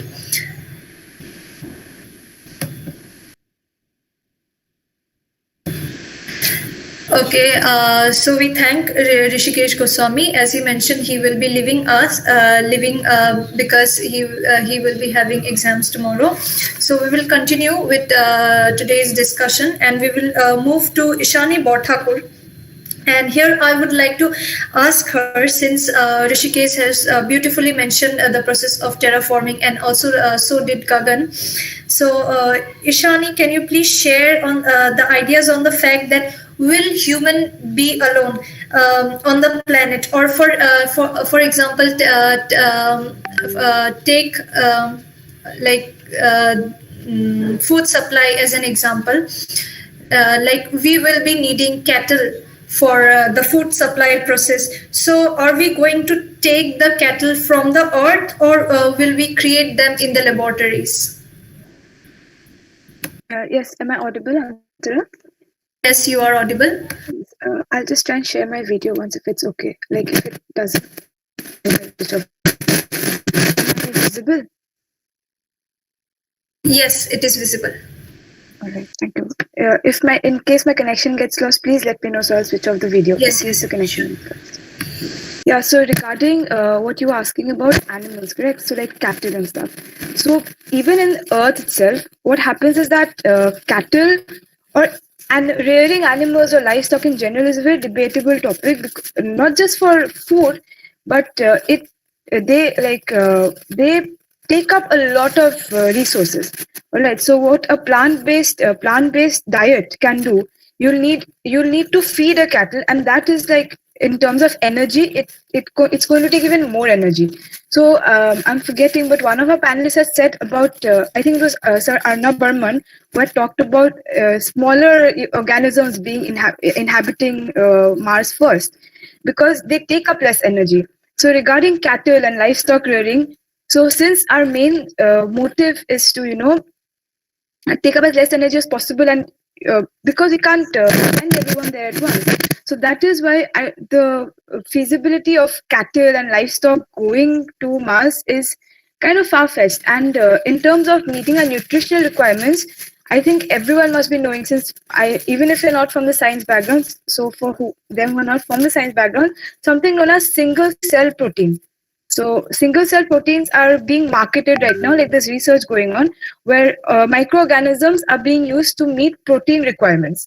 So since we have microorganisms to, meet protein requirements, using of, rearing cattle or like creating your organisms is still, it's a long dream. Because, and also now if we, even in Earth itself, if you look at all vegan companies who are trying to create lab curated meat. So for proteins and, for our requirements, since we have the technology to, meet our nutrition requirements. So, and since livestock production and everything in general is going to, take up more energy, take up more resources in a place where we are already trying to find the most out of the least. So I believe that at the moment it is going to be humans, but with microorganisms, of course, aiding us in the way. And as to creating new organisms, I'm not sure about that, but of course, genetically modifying, that can always be, we can always do that. So yes, thank you for your question. Thank you so much, Ishani Borthakur. So she gave us the idea of laboratory-based meat and how vegetable-based diet will be more beneficial in that planet. So we will see a lot of differences in a normal day in Mars and a normal day on Earth. And I would like to ask this question to Gagan Jyoti Deka. Like, what do you think will be the differences between a normal day on Mars and a normal day on Earth? Hello. Normal day in Earth or normal day in Mars? You are audible. Yes.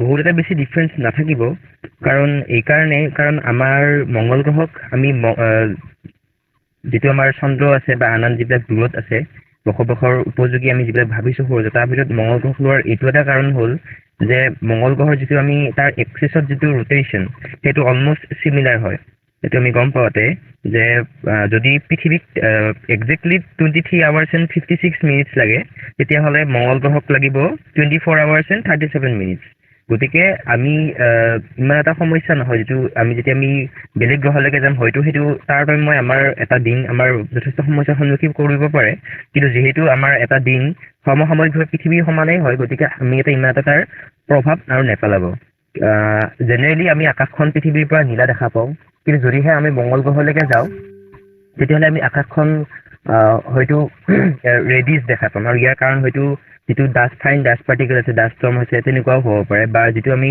সূৰ্যোদয় ইয়াত ৰঙচুৱা দেখা পাওঁ পৃথিৱীৰ পৰা হেতু মঙ্গল গ্ৰহৰ পৰা আমি নীলা ব্লুইছ তেনেকুৱা হ'ব পাৰে ব্লুইছ হ'ব যেটো দিকে আমি ইতিমধ্যে যোৱা যিবিলাক নাসাৰ পৰা যিবিলাক পঠিয়াইছে ৰোভাৰ তেওঁলোকে যি ফটোগ্ৰাফ তুলিছে তাতে আমি দেখিবলৈ পাইছো আৰু যথেষ্ট স্পেক্টেকুলাৰ হয় সূৰ্য বা সূৰ্যোদয় বা সূৰ্যাস্ত তাৰ বাহিৰেও যেটো আমি জেনেৰেলি আমি পৃথিৱীৰ যিবিলাক আমাৰ মৰুভূমি আছে সাহাৰা হওক আটাকামা হওক ঠিক তেনেকুৱা মৰুভূমি সদৃশ পৰিৱেশ এটা আমি দেখিবলৈ পাম দিনৰ ভাগত কিন্তু যেনেকে মৰুভূমিবিলাক পৃথিৱীৰ ৰাতিত চেঁচা হৈ যায় দিনতো মঙ্গল গ্ৰহত কিন্তু অত্যন্ত ঠাণ্ডা এটা পৰিৱেশ সৃষ্টি হৈ থাকে আৰু চাৰিওফালে যেতিয়া আমি দেখা পাম ধু বালি আৰু শিলাময় এটা অঞ্চল আৰু বতাহত যেনেকে হুহুৱাই বতাহ বলি থাকে তেনেকুৱা এটা আমি পৰিস্থিতিৰ এটা আমি সন্মুখীন হ'ম যেতিয়া আমি মঙ্গল গ্ৰহলৈকে যাম ধন্যবাদ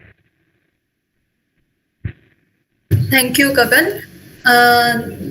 So in Mars we will see a totally different scenery and from the Earth. So I think there will be other differences too regarding the food that we will be eating or the kind of houses that we will be having or the kind of dresses that we will wear. Like I think in Mars we will be wearing suits rather than our normal dresses over here. And now I would like to ask Janmejoy Sarkar, like what if you go to Mars and your friend lives on Earth and you want to wish him or her birthday? How will you communicate with him or her? Like, what will be the communication process between Mars and Earth, or how will we match the time zones? Because you have to know the time zone on Earth to wish him or her birthday. So, how will we match the time zone, and how will we communicate with? We will create the communication between the two planets.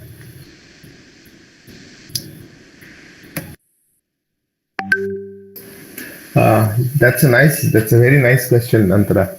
Actually, like Gagan mentioned, that the length of a day on Mars is almost as long as that of Earth. I would like to add to that the axial tilt, the axis tilt of, I would like to add to what Gagan said, that is the axis tilt of Earth is approximately 23 degrees. On Mars, it's 25. So the axis tilt is also similar.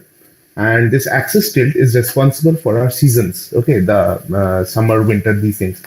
So on Mars, we will get similar seasons as that of Earth, but the seasons will last twice as long, because for Earth it takes around 1 year to go around the sun. For Mars, it takes 1.9 years. That's approximately 2 years. So each season will last twice as long. Summer will be twice as long, winter will be twice as long. So, coming back to your question, the daily life that we will be having, it would be somewhat like, say, when you are having your Christmas on Earth, and then I'm having Christmas on Mars, following the same Earth time, 25th of December. You're enjoying winter. I'm also enjoying winter over there. After a year, you're having Christmas once again.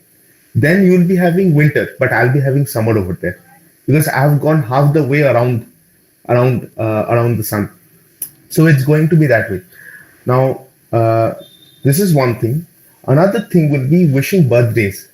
That's actually going to be kind of a problem. Like, we adjust to time zones on Earth, don't we? Say if we have a relative who is living in the United Kingdom, then if we are on Earth, then we wish them birthday, say at around 5.5 hours later from because we are leading them by 5.5 hours, because we are on the eastern side of the meridian. If someone is living in the United States, we are leading United States by around 11 hours.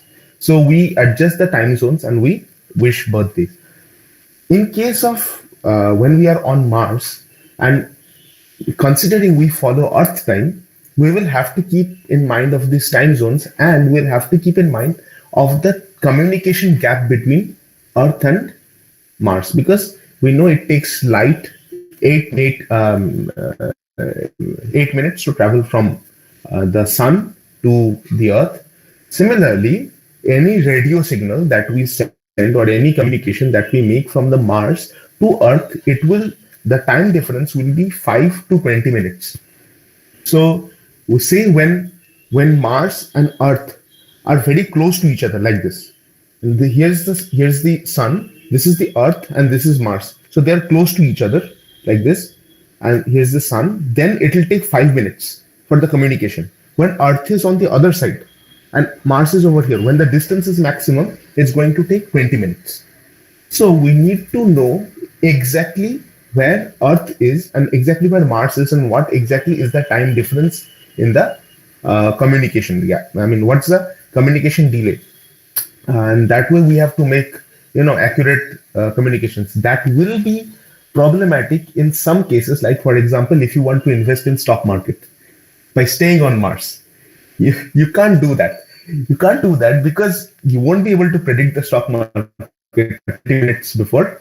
And if you want to make an investment, maybe 20 minutes later that stock goes down and you'll have a big loss. So if you're planning to invest, or if you're trying to do things that takes very short durations of time, then living on Mars won't be the best idea. So if you want to invest in stock market, it's better you start a stock market in Mars and then you invest over there instead of investing on Earth stock market. And that is one thing. And regarding communication, there is going to be, well, another thing is that in spite of advancements in communication, however you advance your communication skills or your technology, you can't travel faster than light. It's not possible. So this, you can bridge every single gap in our civilization, that maybe living on Mars would be easier, farming would be easier, but communication time will remain the same. We have to keep that in mind. Maybe the mode of communication will change, but the time delay will be the same. So I did I answer your question, Antara? Yeah, absolutely. And thanks for answering. I now know like how to wish. How will I wish my friends if they somehow manage to go to Mars? Okay. We have come to the end of the discussion today, but now we are yet to take some of the questions from the audiences. So I will just take up the question and direct them to the panelists.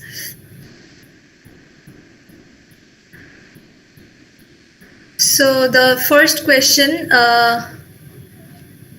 wait, let me check.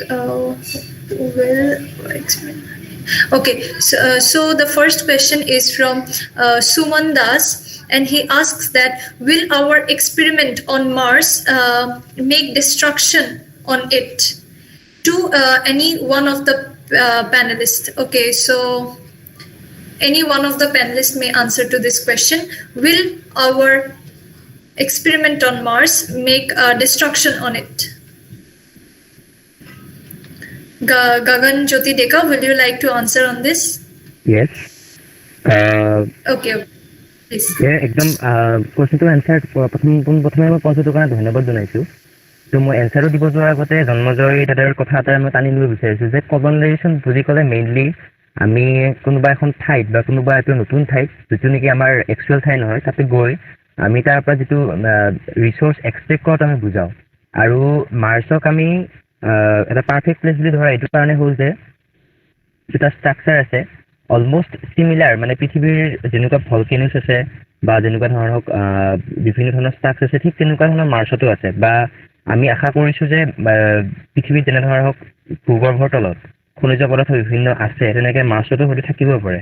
আৰু one of the causes of exploration যে আমি মাৰ্চত কৰিছোঁ সেইটো এটা কাৰণ হ'ল যে আমি যিবিলাক তাত খনিজ সম্পদ আছে বা যিবিলাক মিনাৰেলছ আছে, ৰিচোৰ্চ আছে, সেইবিলাক আমি উদঘাটন কৰিম, আমাৰ ওচৰত আশা আছে।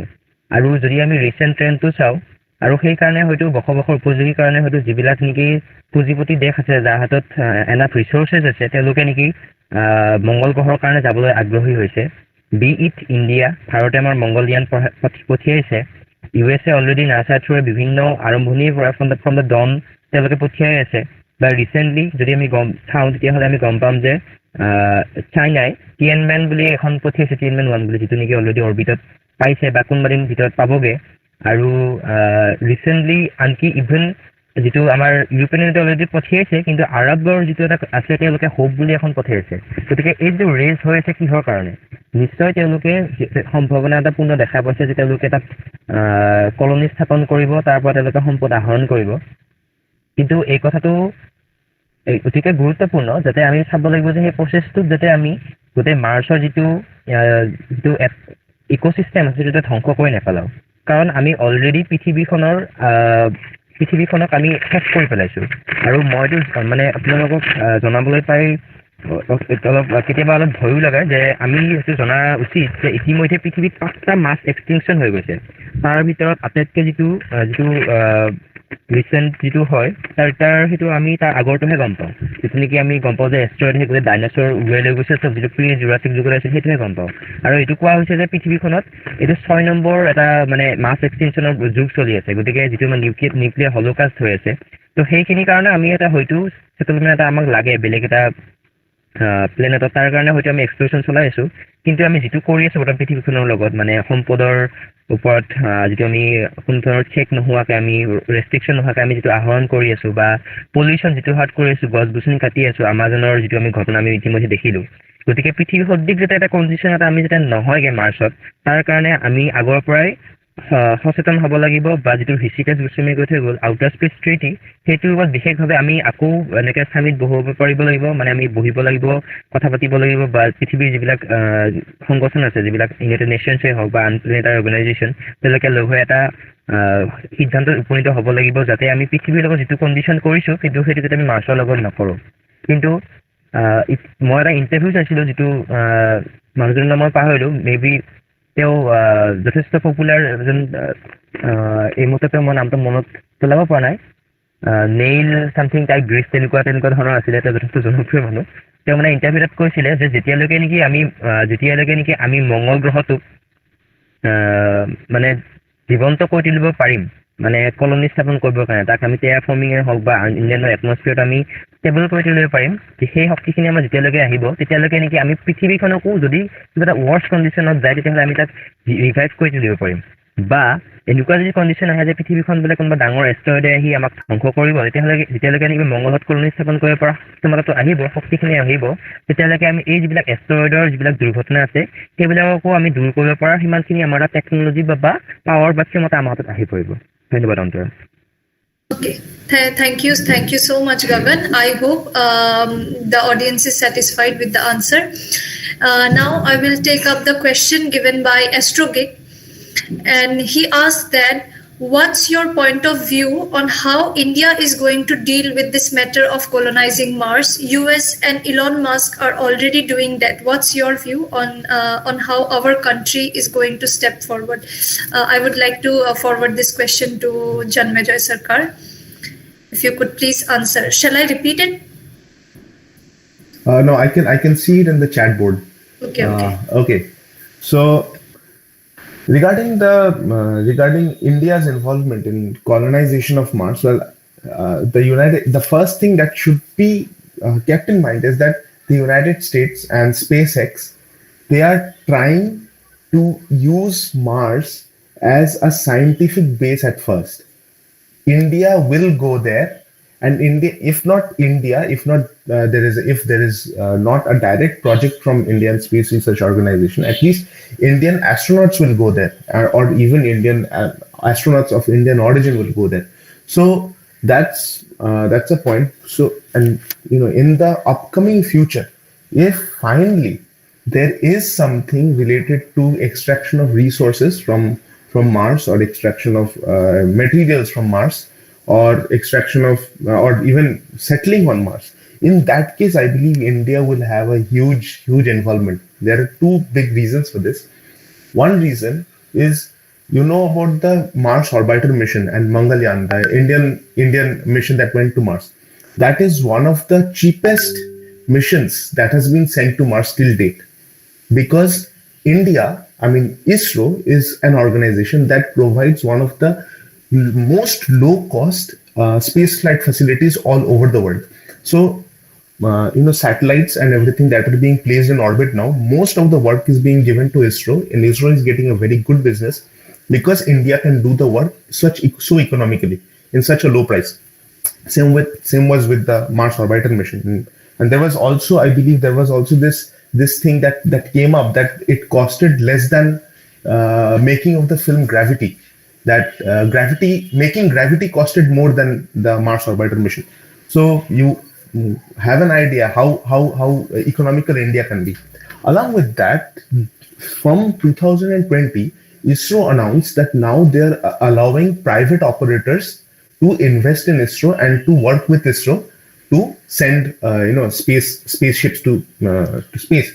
So maybe India won't be the first country to send spaceships or to send astronauts to Mars, but India, I can very confidently say that India might be one of the big operators in Earth Mars ferrying or carrying payload or low cost space flight. So India does have a huge role, and we all have an opportunity to contribute it.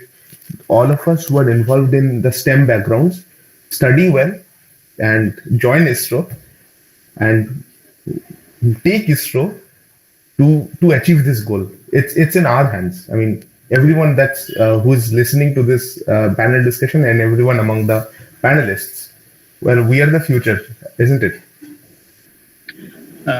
Antara, I would like to add something to Janmijay. Yes, please, Arnab.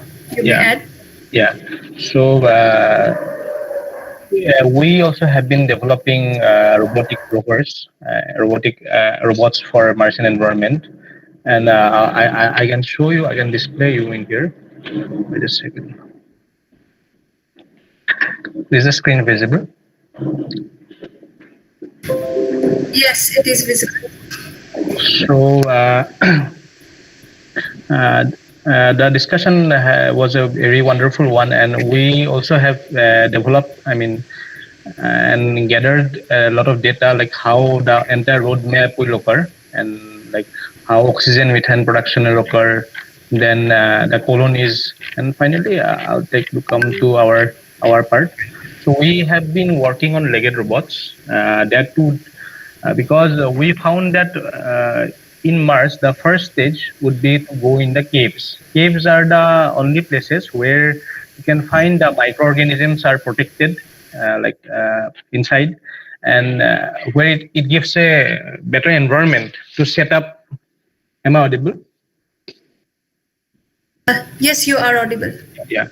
So it gives a better environment where we can. It also encapsulates from the radiation and all those things from the space. So we have been working. NASA has been working on wheeled robots, wheeled rovers, but we shifted our trend towards legged robots, and this had been the preliminary model. The advanced model has been being worked upon, and because of some patent issues, we are not displaying it here. Also, we have developed. You can see in the Curiosity rover, if you they have this manipulator, and which has science end effector. So we have been developing our own science end effector. This manipulator. This was the initial phase one, and taking apart the science goals by ISRO. And this project has been selected in ISRO, and we have one more rounds.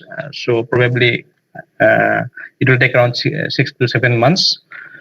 So this has been the work we have been doing, and this is what I wanted to share. And I would like to welcome, like, if anyone is interested further in working towards the robotic development, you can contact us or you can join us. Would be happy to work together. Thank you, Arnab, so very much. This is the one very